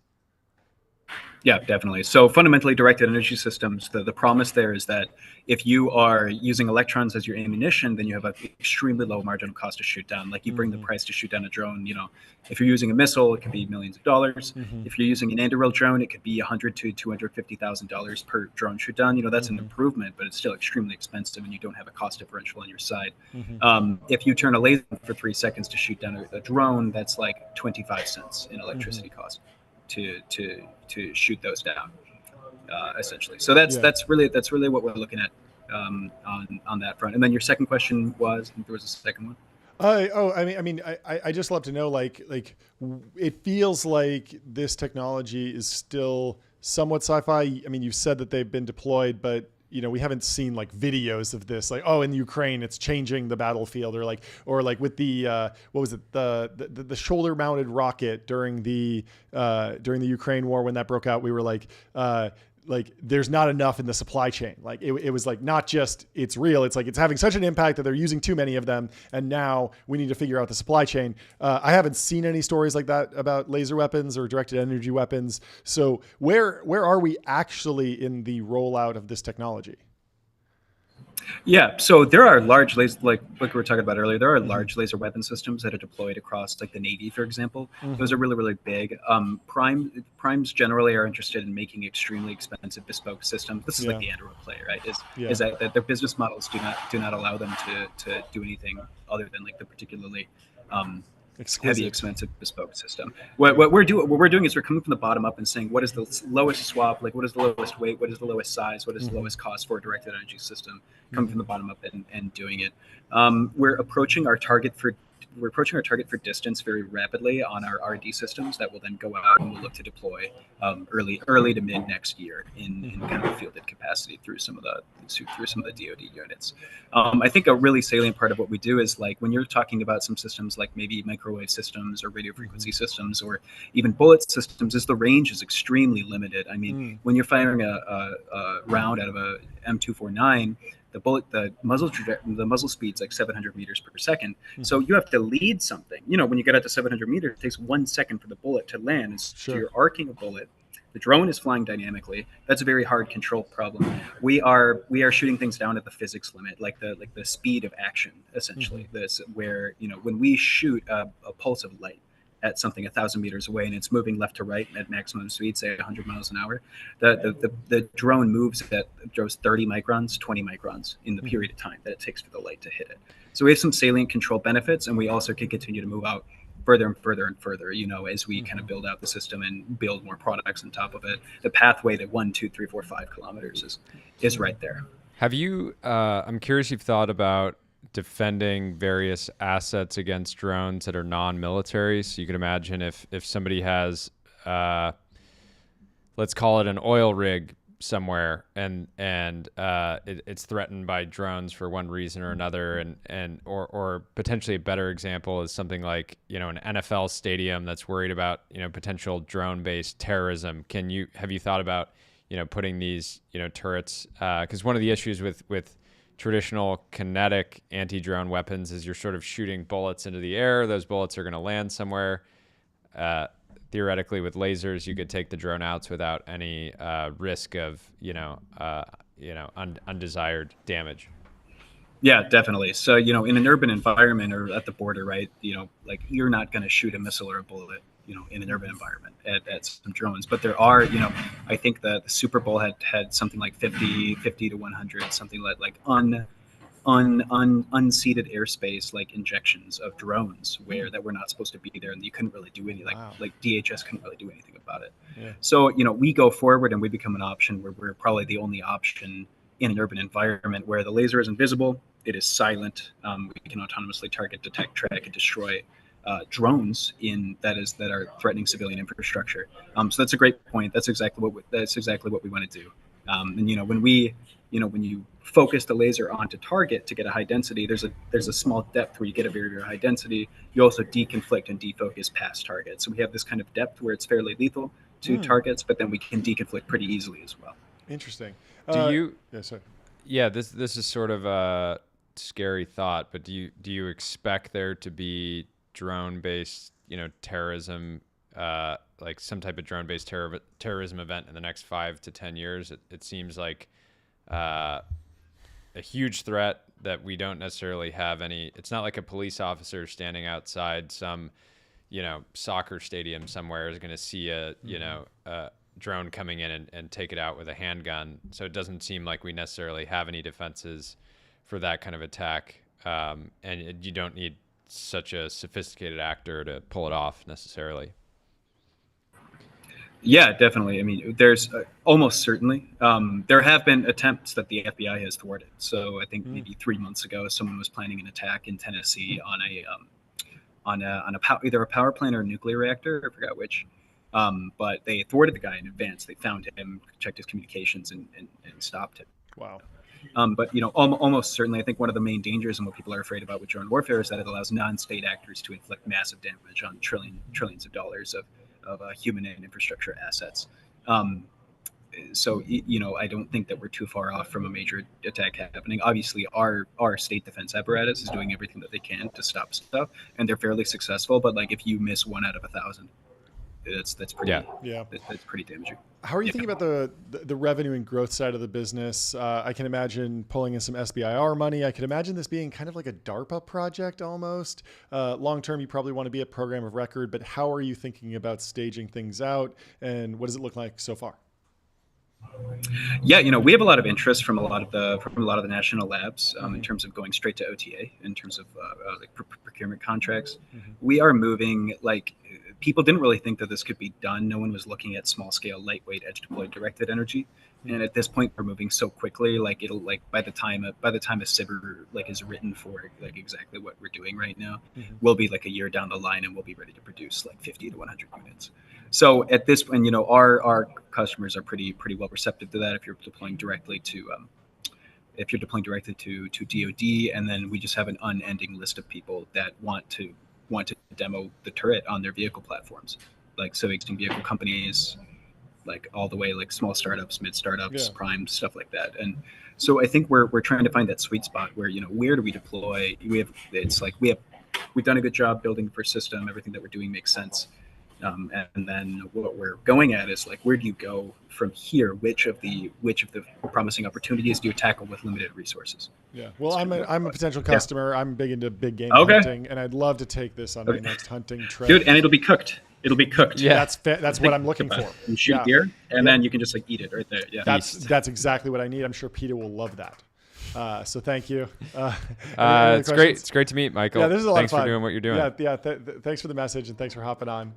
Really fun chat, and good luck to you. Thank you, guys. Thank you, of course. Thank you so much. Yeah. Talk soon. We'll talk to you soon. Cheers. Bye. Well, what a fantastic tour of defense tech. I feel like I learned a lot about all the different companies and got to talk to some really interesting people. Do you have anything else you want to cover before we jump off for the day? America Day. America Day was a success. I just want to say that America Day doesn't end when the stream stops. It's going to keep going forever. Actually, sort of a perpetual day. Yeah. Regardless of what the market's doing. Yeah. But no, I want to say thank you to Ramp, Polymarket, Public, Bezel, Numeral, AdQuick, 8Sleep, and Wander. They make the show possible. We are 100% corporation supported. Yes. And we're very grateful for it. Yeah.